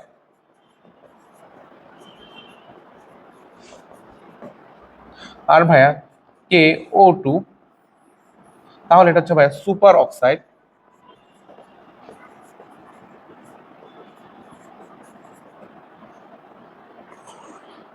তাহলে ভাই এখানের মধ্যে K2O KO হচ্ছে পার অক্সাইড, KO2 হচ্ছে সুপার অক্সাইড। তাহলে এখানে অক্সিজেনের যে যার মান রয়েছে সেটা হচ্ছে -1, আর KO এর যে যার মান রয়েছে সেটি হচ্ছে ভাই -2, -1, আর এখানের মধ্যে হচ্ছে ভাই -12। ঠিক তেমনি পার অক্সাইডের আরেকটা উদাহরণ হলো H2O2। এখানের মধ্যে ভাইয়া অক্সিজেনের যে যার মান রয়েছে সেটি হচ্ছে ভাইয়া -1। ঠিক আছে। তো আশা করি ইম্পর্টেন্ট জিনিসগুলো আমরা অবশ্যই মনে রাখবো, অ্যাজ বিকজ এগুলো হচ্ছে কি ভাই আমাদের এমসিকিউ বলো আর অনেক সময় হলো ছোটখাটো সিকিউ ক বা কম বলো, এই সকল জিনিসগুলোতে অনুধাবন অর্থাৎ অনুধাবন জ্ঞানমূলক এই জিনিসগুলো চলে আসতে পারে। সো আশা করি এখানের মধ্যে আমাদের যে বেসিক কনসেপ্টগুলো রয়েছে, যেমন রেডক্স বিক্রিয়া কি কি। রেডক্স বিক্রিয়ার ক্ষেত্রে অবশ্যই আমরা দেখেছি যে তোমার বিয়োজন বিক্রিয়া, সংযোজন বিক্রিয়া, সংশ্লেষণ বিক্রিয়া, আবার যেমন দহন বিক্রিয়া। নন রেডক্স বিক্রিয়া, নন রেডক্স বিক্রিয়ার মধ্যে রয়েছে তোমার প্রশমন বিক্রিয়া, যদি এখানের মধ্যে তোমার আয়নগুলোর কোনো জারণ সংখ্যার কোনো পজিটিভ চেঞ্জ হয় না, ঠিক আছে, আয়নগুলোর চার সংখ্যা কোনো চেঞ্জ হয় না। ঠিক তেমনি অধিক্ষেপণ বিক্রিয়া, ওখানের মধ্যে কিন্তু আমার কোনো চেঞ্জ আমরা দেখতে পাই না। সো আমাদের যে এই অধ্যায়ের যে বেসিক কনসেপ্টগুলো ছিল এগুলো মোটামুটি আমরা ওভারভিউ করেছি। সো এখন আশা করি আমরা হচ্ছে তোমার সিকিউতে যাবো, বা সরি এমসিকিউ সলভ করবো, বিকজ এই অধ্যায়ের এমসিকিউ খুব ইম্পর্টেন্ট এবং কোনো একটা অধ্যায় ভালো দায়িত্ব করতে হবে অবশ্যই টাইমে দরকার বেশি প্র্যাকটিস। কারণ পর্যাপ্ত পরিমাণ তোমাদের জন্য এমসিকিউ সিকিউ নিয়ে এসেছি, যাতে কি তোমাদের এগুলো প্র্যাকটিস করলে আর বাড়তি চাপ মানবে। যেমন সোডিয়াম থায়োসালফেটে সালফারের জারণ মান কত? Sodium thiosulphate Na2S2O3। সোডিয়াম থায়োসালফেটের গুরুত্ব সংকেত এটা আমরা একটু মুখস্থ রাখবো। আচ্ছা ঠিক আছে, এরপরে আমরা একটা কথা বলবো যে ultimately 2 × 1 + 2 × x + 3 × -2 goes to 0, 2 + twice x - 6 equals to 0। তাহলে x লিখতে পারি যে -4, 4 তাহলে 2, তাহলে +2, তাহলে এটা কি ভাই +2। তাহলে সালফারের যা জারণ মান রয়েছে সেটা ভাই +2। হ্যাঁ ভাইয়া, যে এখানে একটা গুরুত্বপূর্ণ কথা এখানে শেয়ার করে রাখি, সেটি হচ্ছে তোমাদের যে তোমার প্রাইমারি স্ট্যান্ডার্ড পদার্থ এবং সেকেন্ডারি স্ট্যান্ডার্ড পদার্থ। যেমন এটা হচ্ছে ভাই এটা প্রাইমারি স্ট্যান্ডার্ড পদার্থ, এটা হচ্ছে তোমাদের অনুশীলনীর যে তোমার তোমার যে পরীক্ষা, হ্যাঁ, যে তোমার প্র্যাকটিক্যাল টাইপসের যে পোর্শনটা রয়েছে, হ্যাঁ, পরীক্ষণ যে পোর্শনটা রয়েছে ওখানে আমাদের তোমরা অবশ্যই উল্লেখ হবে যে প্রাইমারি স্ট্যান্ডার্ড পদার্থ।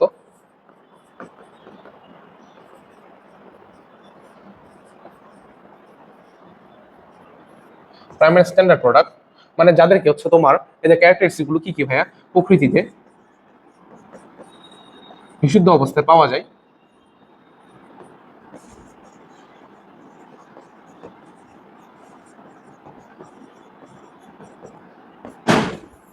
দ্রবণের ঘনমাত্রা দীর্ঘদিন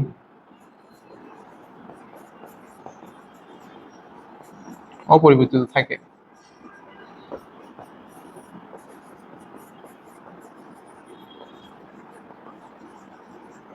পরিমাপের সময়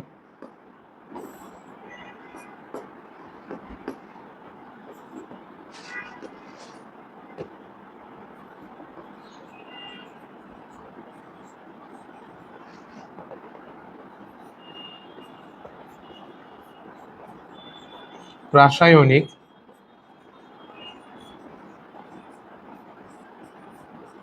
নিক্তির ক্ষয় সাধন করেন। সো এই জিনিসটা তোমাদের অবশ্যই পরীক্ষণ যে পোর্শনটা রয়েছে ওখানে রয়েছে।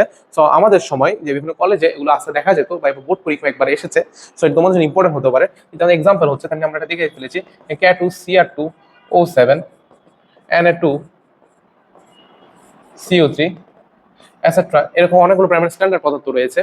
ঠিক আছে, ঠিক সেকেন্ড স্ট্যান্ডার্ড পদার্থের ক্ষেত্রে যে তোমার যে জিনিসটা সেটা হচ্ছে ভাই সবকিছু প্রকৃতির বিশুদ্ধ অবস্থা পাওয়া যায় না, আর দ্রবণের ঘনমাত্রা সহজে পরিবর্তন হয়ে যায়, ইত্যাদি পরিমাপের সময় তোমার রাসায়নিক ক্ষয় সাধন করে। উদাহরণ হিসেবে ক্যালসিয়াম কার্বনেট, সালফিউরিক অ্যাসিড, আবার যেমন হাইড্রোজেন সালফেট, অর্থাৎ যেমন তারপরে হাইড্রোজেন ক্লোরাইড, এইসব জিনিস। তো আশা করি আমরা বুঝছি কোনটিতে চাপের প্রভাব বিদ্যমান। হ্যাঁ ভাইয়া, যে কোনটিতে এটা অবশ্যই না, বিকজ এখানে তোমার মূল সংখ্যা সমান, 2 মূল সংখ্যা সমান, এখানে 1 এখানে 1, তাহলে মূল সংখ্যা সমান, এখানে 2 1 3 2 এটা পজিটিভ হওয়া মানে, হ্যাঁ ওকে। আমরা দেখিনি এখানে একটু প্রিন্টিং মিস্টেক, যে পজিটিভ হবে ঠিক আছে, যেখানে 3 1 4, এখানে 4, এখানে 3। ওহ, পেয়ে গেছি উত্তর। ঠিক আছে, কোনটিতে অলিয়ামের সালফারের জারণ মান কত, এটা আমরা অবশ্যই নির্ণয় করেছি। অক্সিজেন +6 ছিল, হ্যাঁ +6 ছিল অলিয়ামে। তাও আমি আরো হিসাব করি, সংকেত হচ্ছে S2O7। যত বেশি সংকেত দেখবো তত বেশি আমাদের মনে থাকবে। 2 2x 14 0, তাহলে এখানের মধ্যে হয় বাই 12 x = +6। এটা কিন্তু অনেক বোর্ডে বিভিন্ন ভাবে এসেছে, তো অবশ্যই তোমরা এটা মুখস্থ রাখবে যে অলিয়ামের সংকেত পার অক্সাইড যোগে, যেটা বললাম যে তোমাদের অবশ্যই এমসিকিউ খুবই গুরুত্বপূর্ণ। পার অক্সাইড যোগ অক্সিজেন জারণ মান কত, -1 আমরা পড়েছি। কোনটি নন রিডক্স বিক্রিয়া, অর্থাৎ তোমার যে নন রিডক্স বিক্রিয়া যে কনসেপ্টটা রয়েছে সেখানে হচ্ছে যে আমরা কি বলেছি, মোলের যে জারণ সংখ্যা রয়েছে, যে জারণ সংখ্যা রয়েছে এগুলো কোনো পরিবর্তন হয় না। তো আমরা এখানে দেখবো যে কোথায় জারণ সংখ্যা পরিবর্তন হয়েছে এবং কোথায় জারণ সংখ্যা পরিবর্তন হয়নি। সো এখানে জিঙ্ক ছিল 0, ঠিক আছে, আর যেহেতু নন রিডক্স বলেছে অর্থাৎ যেখানে পরিবর্তন হয়নি সেটি হবে আমাদের নন রিডক্স বিক্রিয়া। আর এখানে জিঙ্ক হচ্ছে +2, অবশ্যই এখানের মধ্যে তোমার পরিবর্তন হয়েছে। এখানে হাইড্রোজেন ছিল +1, এখানে হাইড্রোজেন হয়ে গেছে 0।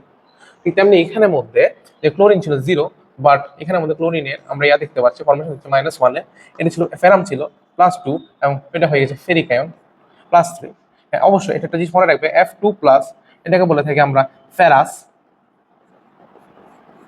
আর F3+, এটাকে আমরা বলে থাকি ফেরিক। ইম্পর্টেন্ট জিনিস।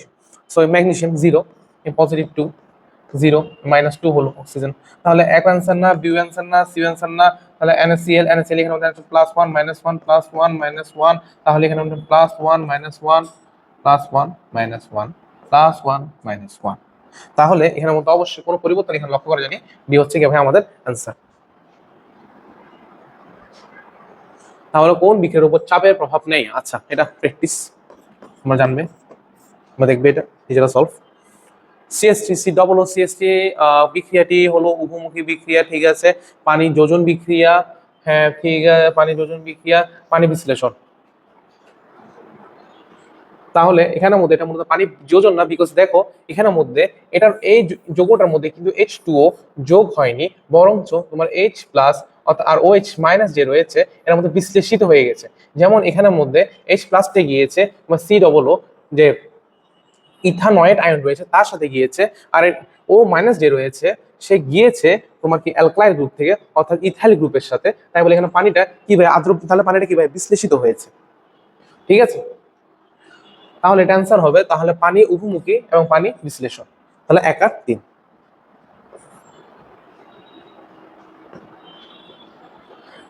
NO3 আয়নে জারণ সংখ্যা কত, আর একটা কোশ্চেন। তাহলে x ধরলাম, তাহলে 3 × -2 ধরলাম, তাহলে এখানে 0 ধরলাম, তাহলে x + -6 0 ধরলাম, তাহলে ultimately x = +6, x = +6 answer.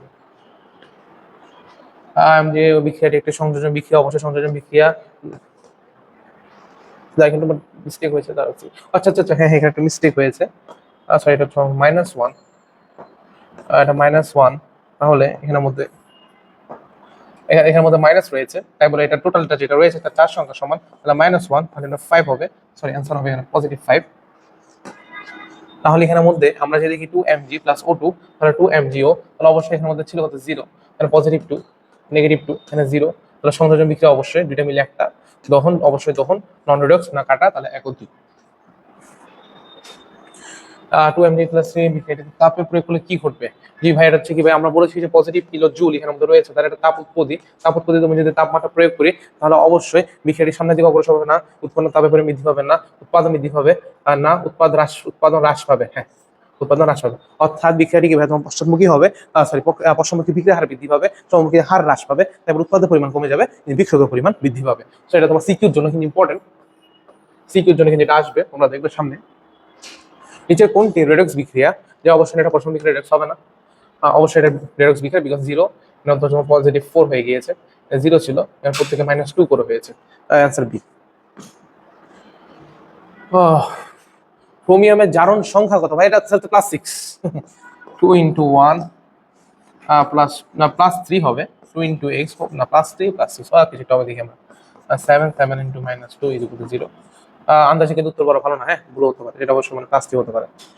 2 + 2x হ্যাঁ অবশ্যই প্লাস 3 হওয়ার কথা, বিকজ দুইটা রয়েছে তাহলে 6 হবে, ঠিক আছে ওখান থেকে তো হয়তো -14,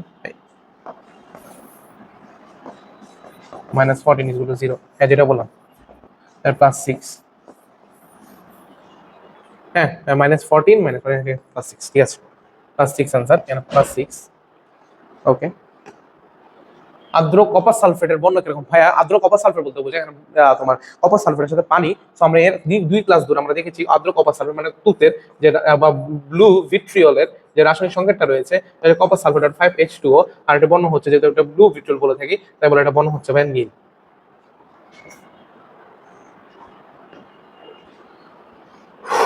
হাইড্রোজেন যাওয়ার সঙ্গে কথা, আচ্ছা এই যেমন এক্ষেত্রে দেখা হাইড্রোজেনটা এক্ষেত্রে মূলত ধাতব পরমাণু যুক্ত, তাই বলে এখানে মধ্যে হাইড্রোজেন কি আসবে নেগেটিভ আসার সম্ভাবনা রয়েছে। যাই হোক আমরা দেখি যেমন +3 plus +3 plus 4 into x equals to 0, okay 3 3 3 lithium 3 plus 3 plus, হ্যাঁ লিথিয়াম লিথিয়াম লিথিয়াম লিথিয়াম 3 1 তাহলে আলটিমেটলি 3 3 না সরি লিথিয়াম এখানে পজিটিভ, লিথিয়াম এখানে মধ্যে হবে না, লিথিয়াম হবে অবশ্যই +1, সরি অবশ্যই এটা হবে, এটা ভুল করবে না, কিন্তু লিথিয়াম 1 প্লাস, বিকজ লিথিয়াম হচ্ছে তোমার 3, তাহলে আলটিমেটলি সে যদি হিলিয়ামের ইলেকট্রন অর্জন করতে চায় তাহলে সে হবে লিথিয়াম প্লাস, তাহলে সে একটা ইলেকট্রন ত্যাগ করবে তাহলে প্লাস, তাহলে আলটিমেটলি 4, তাহলে 4x ইজ ইকুয়াল টু 0, তাহলে x ইজ ইকুয়াল টু -1। তাহলে আমরা যেটা বলেছিলাম যে যদি কোনো ধাতব পরমাণু যুক্ত থাকে তখন সে কি হবে ভাইয়া -1 হবে। সো এখানে দেখো ভাইয়া অ্যান্সার -1 এসেছে। তাহলে অক্সিজেনের অক্সিজেনের এটা মূলত যোজ্যতা ইলেকট্রন সংখ্যা 6 হবে। অণু জারক, হ্যাঁ ভাই যেটা সম্বন্ধে সবচেয়ে বেশি গুরুত্বপূর্ণ কনসেপ্ট যে ভাই জারক বিচারক আমরা গুলিয়ে ফেলি। সো জারক হচ্ছে একটা কথা মনে রাখবে যে বিজারণ করে, আর বিজারক হচ্ছে উল্টা যে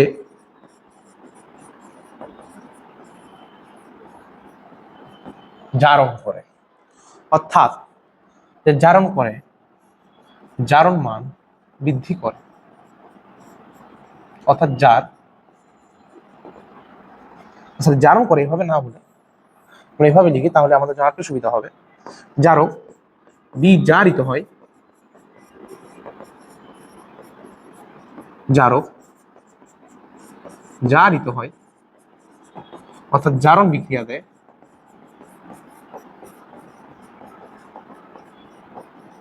আর জারক বিজারণ বিক্রিয়া দেয়।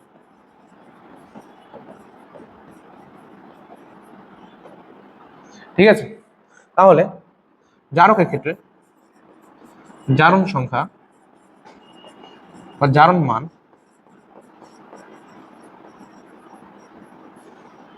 বৃদ্ধি পায়, জারণ মান, আর এক্ষেত্রে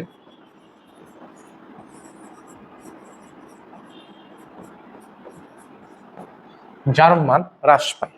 সো আশা করি যে তোমাদের এই কথাগুলো মনে রাখলে জারক বিজারকের ক্ষেত্রে কোনো কনসেপ্ট আশা করি ভুল হবে না। সো হ্যাঁ অক্সিজেন অণুর ক্ষেত্রে আমরা জানি কি অক্সিজেন অণু হচ্ছে O2, তাহলে অক্সিজেন অণু তোমার 4টা করে ইলেকট্রন গ্রহণ করে, আর 2O2 মাইনাস হয়ে যায়, জারণ সংখ্যা হ্রাস পেয়েছে, তাহলে এটা জারক পদার্থ। দেখো ভাই জারকের জারণ মান হ্রাস পায়, এটা 0 থেকে -2 হয়েছে।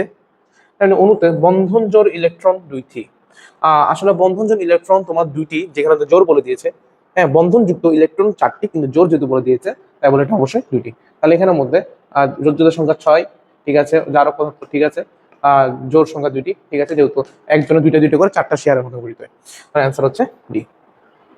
এখানে আমরা কিন্তু খুব কথা দেখো ভাইয়া, এখানের মধ্যে আমি প্রবলেম সলভ করানোর মাধ্যমে যে যে কনসেপ্টগুলো রয়েছে, যেমন এখানে জারকের কথা এসেছে, জারকটা ক্লিয়ার করালাম, এভাবে আমরা প্র্যাকটিসের মাধ্যমে এখন জিনিসগুলো কনসেপ্টগুলো ক্লিয়ার করলে আমাদের এক্সামের জন্য এটা খুবই ভালো হবে। সেই সাথে তোমরা এক্সাম সেই সাথে তোমরা প্র্যাকটিসও করতে পারলে কনসেপ্ট ক্লিয়ার হলো, আশা করি তোমাদের জন্য এটা বেনিফিশিয়াল হবে। একটু দেখি এখানে কতটা স্লাইড রয়েছে। বিক্রিয়াতে যোগের সংকেত, যোগের সংকেত কোনটি? যোগের সংকেত কোনটি সেটা হচ্ছে ভাইয়া যে MgNO3, এটা মূলত আমরা এখানে তাপ দিলাম। দেখো এটা কিন্তু আমরা এটার সাথে কম্পেয়ার করতে পারি। দেখো MgCO3 কে ভাই তাপ দিলে কি হবে? হ্যাঁ এটা 2, হ্যাঁ Mg কে যদি তাপ দিই তাহলে Mg হয় প্লাস কার্বন ডাই অক্সাইড হয়, ঠিক আছে। হ্যাঁ এখানে কিন্তু ভাইয়া আমি কোনিয়া পাই না, অক্সিজেন পাই না। ঠিক তেমনি আমি এটা অনুযায়ী বলতে পারি যেখানে Mg হবে প্লাস অক্সিজেন, তাহলে NO2 হবে প্লাস অক্সিজেন হবে। যেহেতু কার্বনেটকে তাপ দিলে আমি কার্বন ডাইঅক্সাইড পাচ্ছি, নাইট্রেটকে তাপ দিলেও আমি নাইট্রেটকে তাপ দিলেও আমার এই গ্যাসটা হবে নাইট্রোজেন ডাইঅক্সাইড পাবো। তাহলে এটা অ্যান্সার হবে এ। এবং এই ধরনের রিলেটেড কোন একটা সিকিউ আমাদের সময় এসেছিল, যেটি কিনা অনেকে সমাধান করতে গিয়ে বা কোন একটা কারণে ভুল করেছিল। তো তোমরা আগে ট্রাই করবে যে এই যে ইজি সিকিউ গুলো রয়েছে ওগুলো ফাইন্ড আউট করার এবং সেগুলো অ্যান্সার করা। আমি বলবো পরীক্ষার মধ্যে তোমার অনেকগুলো অপশন থাকে, অপশনের মধ্যে ইজিগুলো তোমরা জাস্ট কালেক্ট করে নাম্বারটা এনশিওর করাটাই হচ্ছে SSC main theory. Otherwise SSC is too easy to overcome. পানিযুক্ত ফেরিক অক্সাইডকে কি বলে? পানিযুক্ত ফেরিক অক্সাইডকে আমরা বলি F2O3.NH2O। এই পানিযুক্ত ফেরিক অক্সাইড হচ্ছে এটা বিক্রিয়া যদি আমি একটু বলি যে Fe plus O2 plus H2O, তাহলে এটাকে বলি আমরা Fe2O3। ঠিক তেমনি Fe2O3 সাথে যদি আমি N সংখ্যক পানি এখানে জলীয় বাষ্প যুক্ত হয়, সেটা হয়ে যায় Fe2O3.NH2O। and it's always, এটা মনে রাখবা, it's a redox reaction।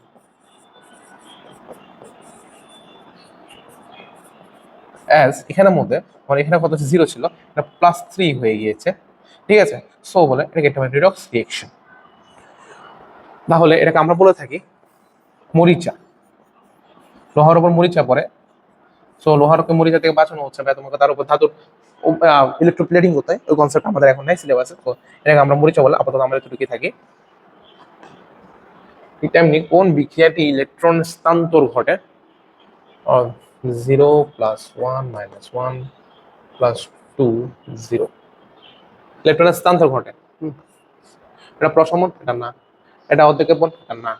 তারপরে এটা পানি যোজন বিক্রিয়া, না। যেমন এখানে পানি যুক্ত হয়েছে 7 অণু পানি, তো এর যে বিক্রিয়া এখানের মধ্যে দেখো H2O টা কিন্তু বিশ্লেষিত হয়নি, H+ ও OH- হিসেবে তোমার OH- হিসেবে তোমার বিশ্লেষিত হয়নি। কি হয়নি ভাইয়া? বিশ্লেষিত হয়নি।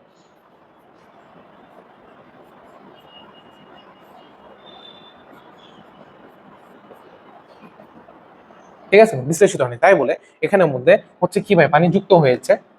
এখানের মধ্যে কি ভাইয়া? পানি যুক্ত হয়েছে, তাই বলে এটা কি বিক্রিয়া ভাইয়া? পানি যোজন বিক্রিয়া।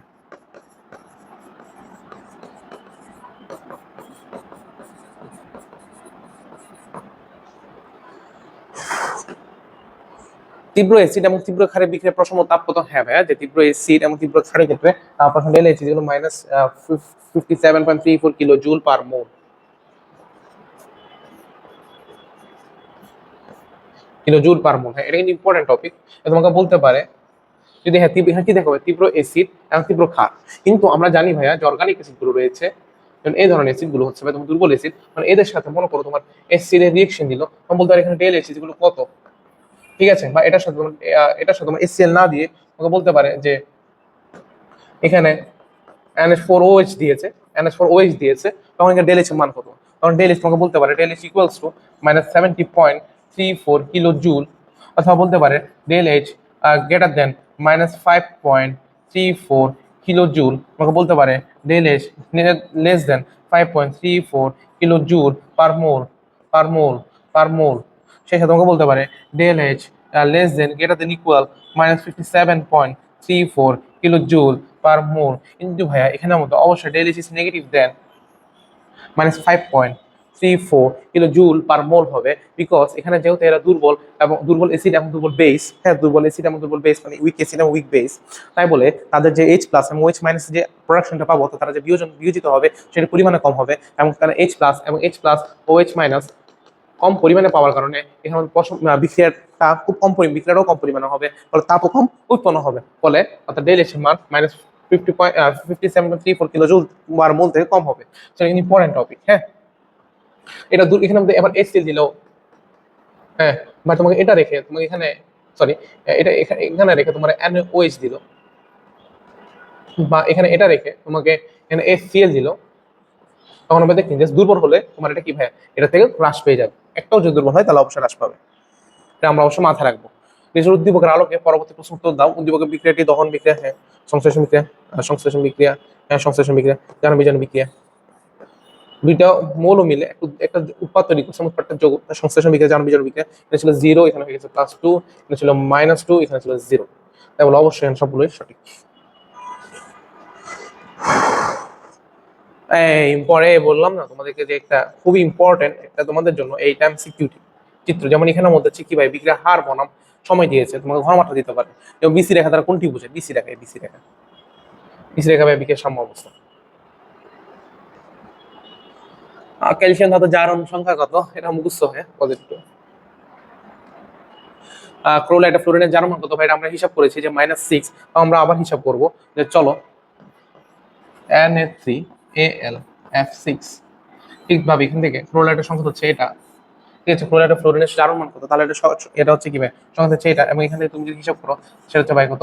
-6 হচ্ছে কি ভাই, সরি -6, সরি -6 বলছি, এটা আমরা হিসাব করেছিলাম -1, এর হিসাব করেছিলাম আমরা কত? -1, হ্যাঁ -1। তাহলে আলটিমেটলি 6 ইজ ইকুয়াল টু তোমার -6 আসে, এবং এখানে x ইজ ইকুয়াল টু তোমার -1 আসে, ঠিক আছে? -1 আসে। তাহলে হ্যাঁ এবার এটা কি হবে ভাই? SiCl4, আমরা কিন্তু তোমার রাসায়নিক বন্ধন চ্যাপ্টারে এই রিলেটেড কিছু থিওরি পড়েছি। সো এখানের মধ্যে আমি আজ এই ক্লাসেও একটু এটাকে গুরুত্বপূর্ণ আদ্র বিশ্লেষণ,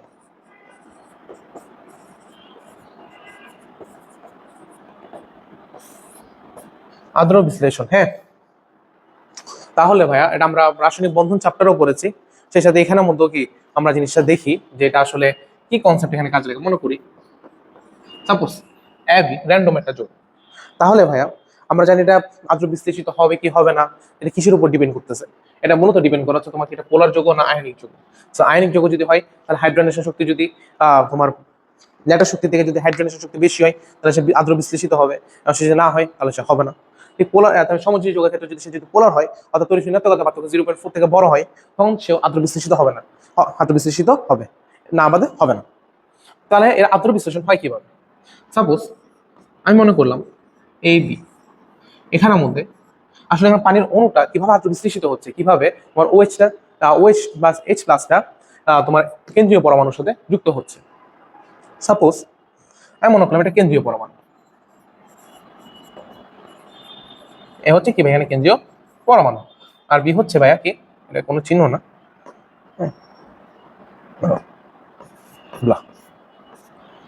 বি হচ্ছে ভাইয়া পার্শ্ব পরমাণু।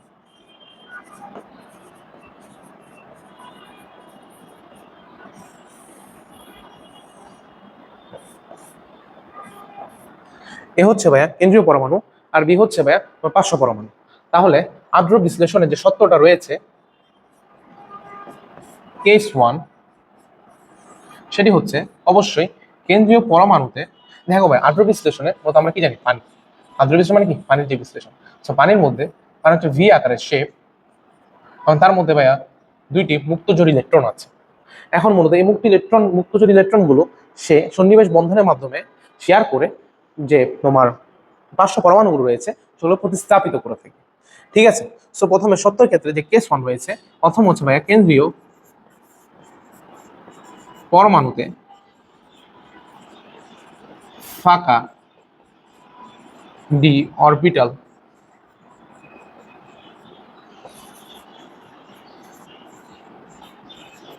থাকতে হবে। ফাঁকা কি হবে? ডি অরবিটাল থাকতে হবে। ঠিক তেমনি পার্শ্ব পরমাণুতে অবশ্যই মুক্ত জোড় থাকতে হবে। মূলত কেন্দ্রীয় পরমাণু ফাঁকা ডি অরবিটাল থাকলে পার্শ্ব পরমাণু অবশ্যই মুক্ত যে ইলেকট্রনটা বিদ্যমান থাকে। ঠিক তেমনি কেস 2 এর ক্ষেত্রে যদি কেন্দ্রীয় পরমাণুতে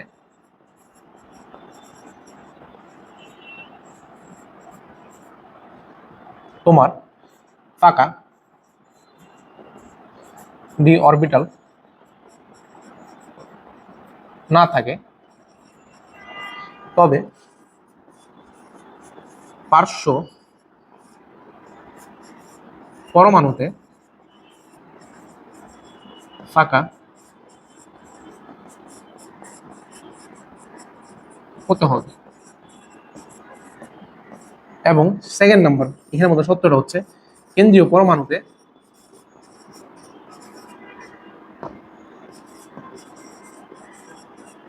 মুক্ত জোর ইলেকট্রন থাকতে হবেই। এক্ষেত্রে যদি ভাই কেন্দ্রীয় পরমাণুতে ভাইয়া মুক্তজোর ইলেকট্রন না থাকে তাহলে কখনো আদ্র বিশ্লেষণ সম্ভব না। ঠিক তেমনি এখানের মধ্যে ভাইয়া আমরা বলছেন ফাঁকা ডি অরবিটাল এর ফাংশনটা কি। তো ফাঁকা ডি অরবিটালের এখানে যে ফাংশনটা রয়েছে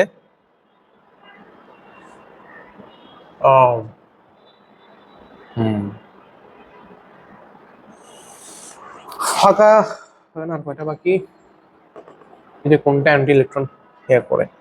আচ্ছা দেখি, আচ্ছা আমরা এখানে কনসেপ্টটা চেপর দেখতেছি।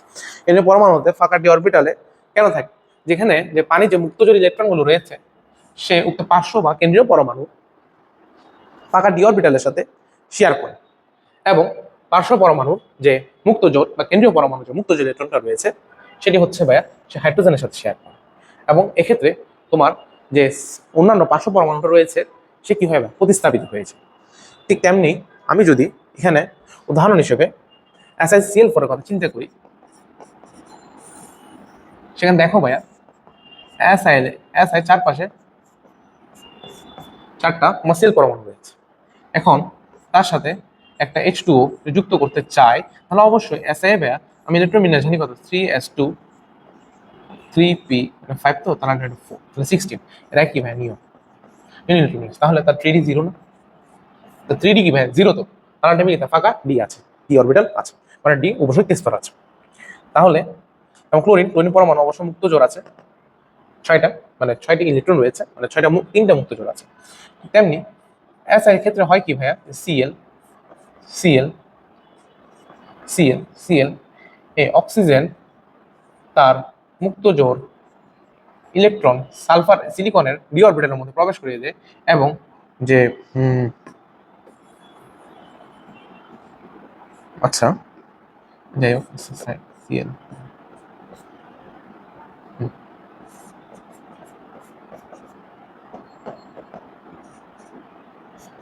Cl ভাইয়া এইচ এর সাথে সন্নিবেশ বন্ধন গঠন করে তার মুক্ত জোড়ের মাধ্যমে।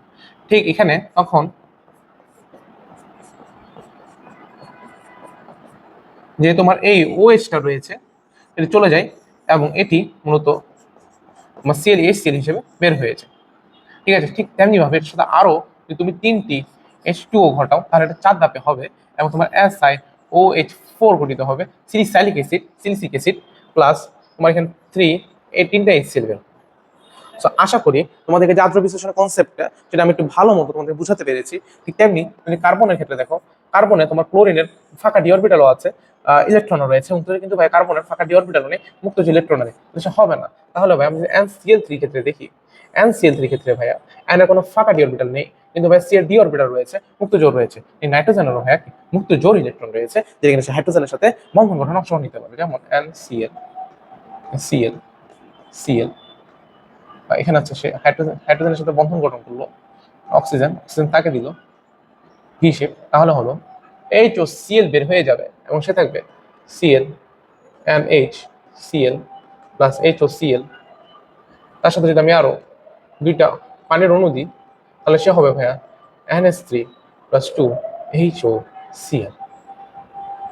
তাহলে আশা করি তোমরা এখন আদ্র বিশ্লেষণের যে কনসেপ্টটা একটু বুঝতে পারছো। এটা একটা অ্যাডভান্স টপিক, তাও একটু তোমাদেরকে দেখিয়ে রাখলাম। যদি মনে হয় যে না এটা আমার আসলে এভাবে আমি লিখবো না বা এটা আমার পক্ষে এখন একটু পড়া সম্ভব না, তাই বলে তোমরা এটা স্কিপ করতে পারো, আদারওয়াইজ এটাই কিন্তু মেইন কনসেপ্ট।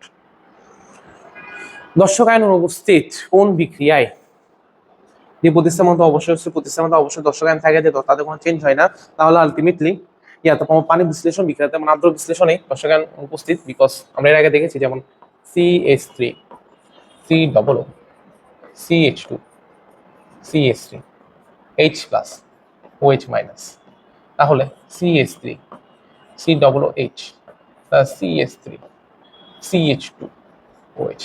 তাহলে এখানে এমন কোনো আয়ন নেই যে বিক্রিয়া অংশগ্রহণ করে নেই, এবং সকলেই ভাইয়া তোমার কি ভাইয়া আয়ন বিক্রিয়া অংশগ্রহণ করছে, তাই বলে এটা পানি বিশ্লেষণ বিক্রিয়া। ঠিক তেমনি এখানেও দেখো এমন কোনো আয়ন নেই যে কিনা পানিতে তোমার বিক্রিয়া অংশগ্রহণ করে নেই এবং সকলেই অংশগ্রহণ করেছে। নিচে কোন আয়নটির ইলেকট্রন প্রদানের সম্ভাবনা বেশি? তাহলে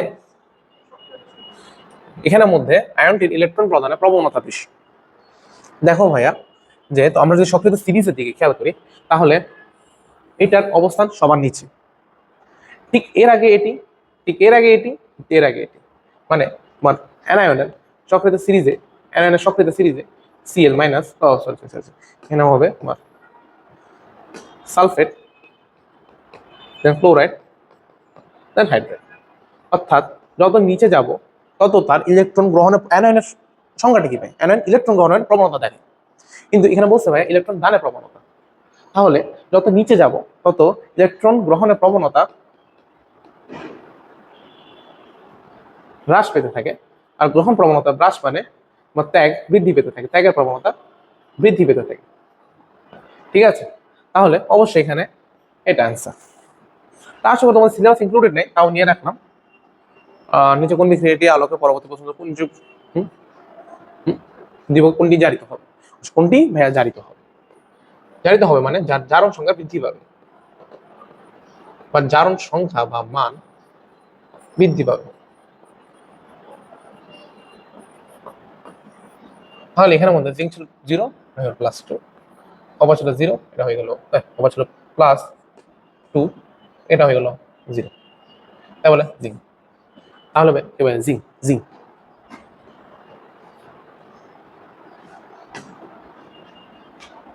সালফারের জারণ সংখ্যা কত? উদ্ভিদের জারণ সংখ্যা কত? কথা হচ্ছে আচ্ছা একই হবে যে +2 x -8 0 6 -6 + 6 0 6 + 6। তার সঙ্গে তোমরা এটা বুঝছো। আর কয় টেস্ট হয়ে সফর এসেছে জানার সংখ্যা কত? ভাই এখানেও অবশ্যই +6 +6। আর কোনো কনসেপ্ট এখানে কনসেপ্ট না। হ্যাঁ, সালফারের মূলত আমাদের জারণ সংখ্যা 3টা হতে পারে, সবসময় মনে রাখবা। 2 4 6। কিন্তু কিন্তু অনেক সময় দেখা যায় যে সালফারের একটু উদ্ভট টাইপসের জারণ সংখ্যা আসে, যেমন +3 +2 সরি +5 এরকম। চারটে কথা মনে রাখবা। +5 আসছে, জাস্ট তোমাদের জন্য বলে রাখা, এটা বের করার সময় গার্ডেনের সংখ্যা থেকে বের করতে হয়। মনে করো এখানে +5 বা +4 সরি +5 বা এর কিছু বা 5.5 এসেছে, সেখানে মনে রাখবা যে সালফারের কি দেখা হবে, সালফারের জারণ সংখ্যা +6 দেখায় দিবে। ঠিক আছে, কিছু এক্সেপশন রয়েছে, বা এটা তুমি স্কিপও করতে পারো। হ্যাঁ, এই কনসেপ্ট স্কিপও করতে পারো, যদি মধ্যে এটা সিলেবাস তেমন কোনো ইয়াতে লাগবে না। এটা পজিটিভ, এটা অ্যামোনিয়াম পজিটিভ, তাহলে এটা নেগেটিভ হবে আর কি, এটা নেগেটিভ -1। হ্যাঁ, এটা হচ্ছে তোমাদের একটা গুরুত্বপূর্ণ কনসেপ্ট, তোমাদের বইয়ের মধ্যে সচরাচর জটিল লাইনগুলো থাকে না, তাও একটু দেখানো, যেহেতু সিলেবাস ছোট, প্রশ্নটা কনসেপ্ট চলে জেলেও যেতে পারে। দেখো প্রথমে আগে এটা কি -2, তাহলে এটা যদি -2 হয় তাহলে এটা পুরোটা হচ্ছে কি ভাই পজিটিভ। তাহলে টেট্রামিন, এটাকে বলে টেট্রামিন কপার আয়ন, তাহলে ভাই এটা 2+। আমাকে বলো তো ভাইয়া NH3 টোটাল ইয়ার সংখ্যা কত?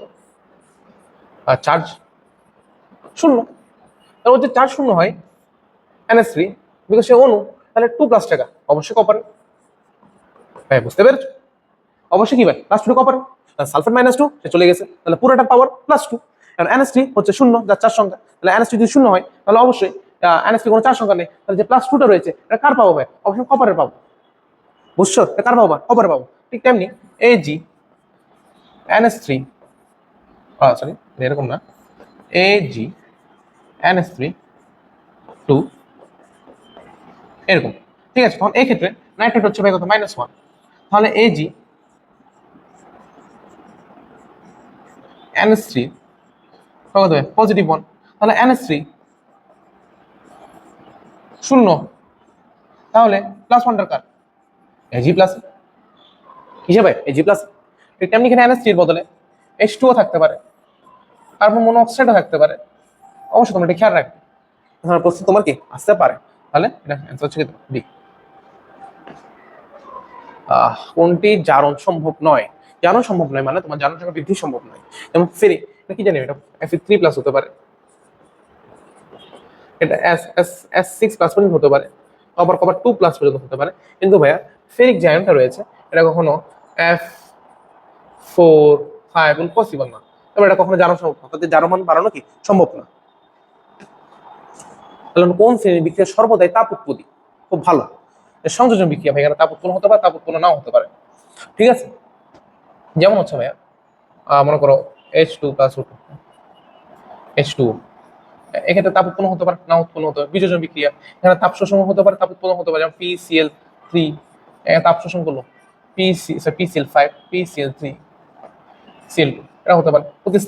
প্রতিস্থাপনের মধ্যে মূলত এটাও কোনো গ্যারান্টি নেই, কিন্তু প্রশমনের ক্ষেত্রে আমরা একটা জিনিস জানি, প্রশমনের ক্ষেত্রে তীব্র যদি দেওয়া হয় 57 গ্রেটার দেন, সরি এখানে গ্রেটার দেন বলবো না, ΔH less than equal 7.4 kilojoule 34 kilojoule হতে পারে বা পার মোল হতে পারে। যদি তীব্র হয় অ্যাসিড তাহলে সে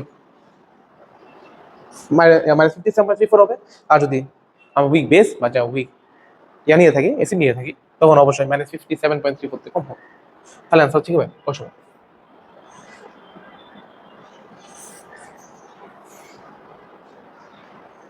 আমার জন্য সিকিউ তিনটি সিকিউ খুব ভালো পরিমাণে রেখেছি, আশা করি কয়েকটা সিকিউ করলে তোমাদের একটু কভার হবে আর কি। যে Na+O2 Na2O HNO3 এক নংশকে রিডক্স বিক্রিয়া সমীকরণ সাথে ব্যাখ্যা করো। তাহলে গ নম্বর অ্যান্সার করি, তাহলে সোডিয়াম মাইনাস ইলেকট্রন, তাহলে সোডিয়াম হচ্ছে সোডিয়াম প্লাস, ঠিক আছে। অক্সিজেন, অক্সিজেনের ক্ষেত্রে সে কি ভাই একটা অক্সিজেন 4টা করে ইলেকট্রন কি ভাই গ্রহণ করবে, তাহলে সে কি ভাই 2O2 মাইনাস, এর 2 নং ইকুয়েশন, 1 নং ইকুয়েশন। তাহলে 1 নং ইকুয়েশন 2 প্লাস 2 নং করে পাই, যেহেতু এটা কি 4টা মানে একটা, তাহলে সরি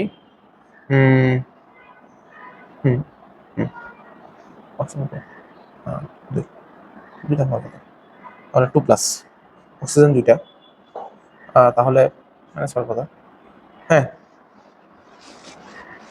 আর হ্যাঁ এখানের মধ্যে আমি একটা অক্সিজেনকে হিসাব করবো, Na2+O2, তাহলে আলটিমেটলি এখানে এটা 2 হবে, সরি প্রথম আগে বিক্রিয়াটা প্রথমে সমতা করতে হবে, ঠিক আছে। বিক্রিয়াটাকে আগে সমতা করে নিতে হবে, তাহলে Na প্লাস, তাহলে ultimately O2 minus 4E minus, তাহলে আলটিমেটলি কত 2টা O2 minus 2।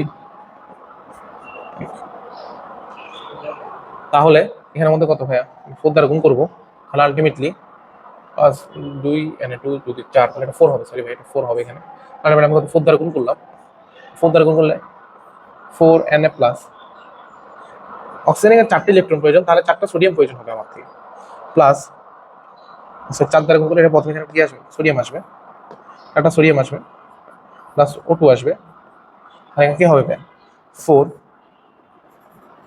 Na plus 2O2 minus, এরকম দেখছে যেটাকে আমি লিখতে পারি Na2O,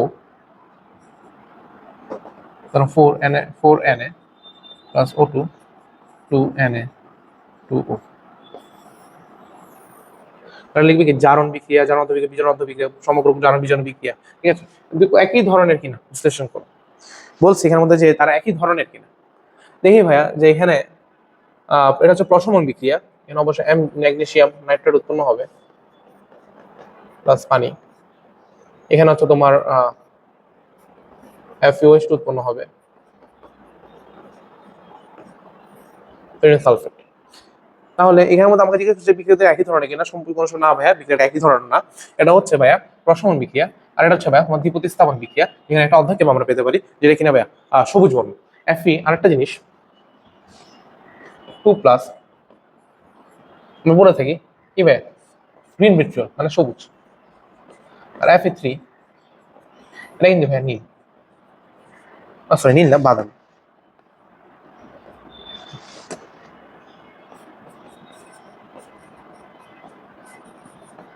হচ্ছে কি ভাই বাদামি, আর এটা হচ্ছে কি ভাই দ্বিপ্রতিস্থাপন বিক্রিয়া। তো লিখবে সমীকরণগুলো লিখবে হবে না, দুটোটা একই না, কিন্তু একদিকে ভাই দুটোটা কিন্তু নন রেডক্স বিক্রিয়া, হ্যাঁ ওই দিক দিয়ে একই হতে পারে, কিন্তু বিক্রিয়া যদি প্রকারভেদ নন রেডক্স বিক্রিয়া প্রকারভেদে যায় তখন এটা হচ্ছে ভাই প্রশমন বিক্রিয়া, আর এটা হচ্ছে ভাইয়া কি ভাইয়া দ্বিপ্রতিস্থাপন বিক্রিয়া, তাহলে দিক থেকে নট একই। 2m, আচ্ছা এখানে আমাদের টাইম জি হবে, বুঝে গেছে। এক নম্বর যুগে এস এ জানার সংখ্যা নির্ণয়, আচ্ছা এটা আমি করবো না, তো তোমরা করে নিবে। টাইম জি প্লাস এটা কি হবে তোমরা জানবে, সেলফ প্র্যাকটিস। যৌগ সংযোগ বিক্রিয়া দুটির মধ্যে কোনটি রেডক্স বিক্রিয়া হলো অন্যটি নন রেডক্স বিক্রিয়া। হ্যাঁ ভাইয়া দেখো, এটা হচ্ছে নন রেডক্স বিক্রিয়া, বিকজ এখানে কোনো ধরনের ইয়ে হবে না, বিকজ এ হচ্ছে তোমরা ম্যাগনেসিয়াম সালফেট, এখানে হচ্ছে H plus OH minus, just no change, 2 plus minus 2 কোনো চেঞ্জ হয়নি। আর প্রসারণ বিক্রিয়া তাই বলে কি no change, non for non redox.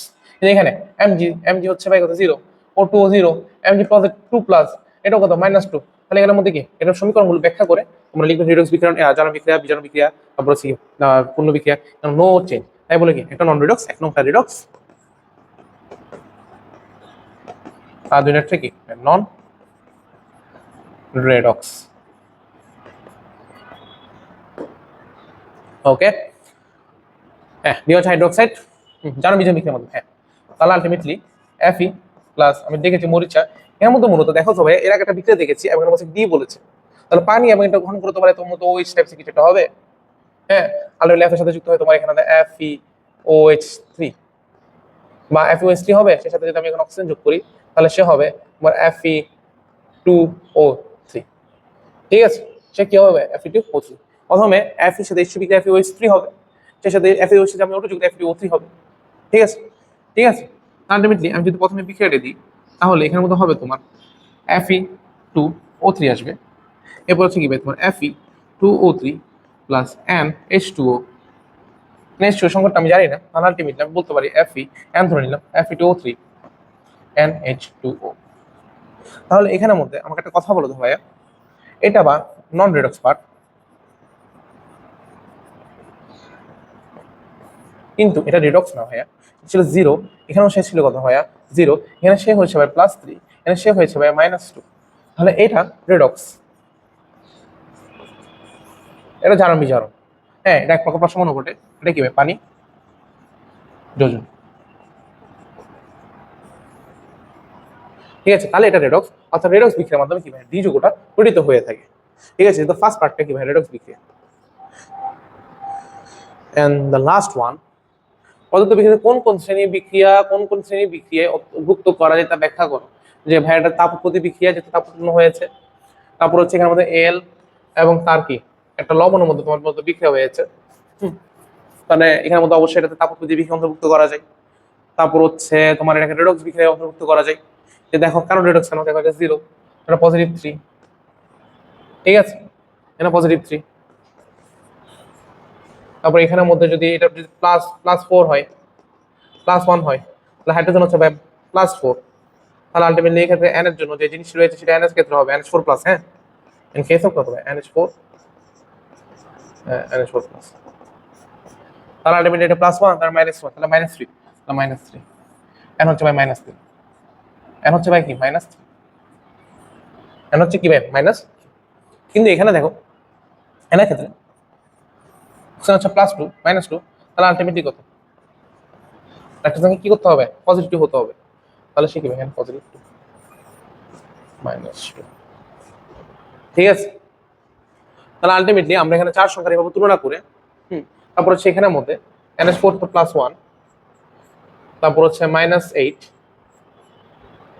+x 0 +7, বিক্রিয়ক এটা ছিল +7, কিন্তু উৎপাদে -1 হ্রাস পেয়েছে, তাই বলে সে কি জারক। আর যার এল এর বৃদ্ধি পেয়েছে, তাই বলে কি এল জারকের মধ্যে রয়েছে তোমার Cl, বিজারকের মধ্যে আমরা পেয়েছি তোমার Al এবং Nk, মানে NH4+। ঠিক আছে, তাহলে আমরা আশা করি এটা তোমরা বুঝতে পেরেছো এবং তোমাদের জন্য ক্লাসটা অনেক হেল্পফুল হবে বলে আশা করি। সো আসসালামু আলাইকুম।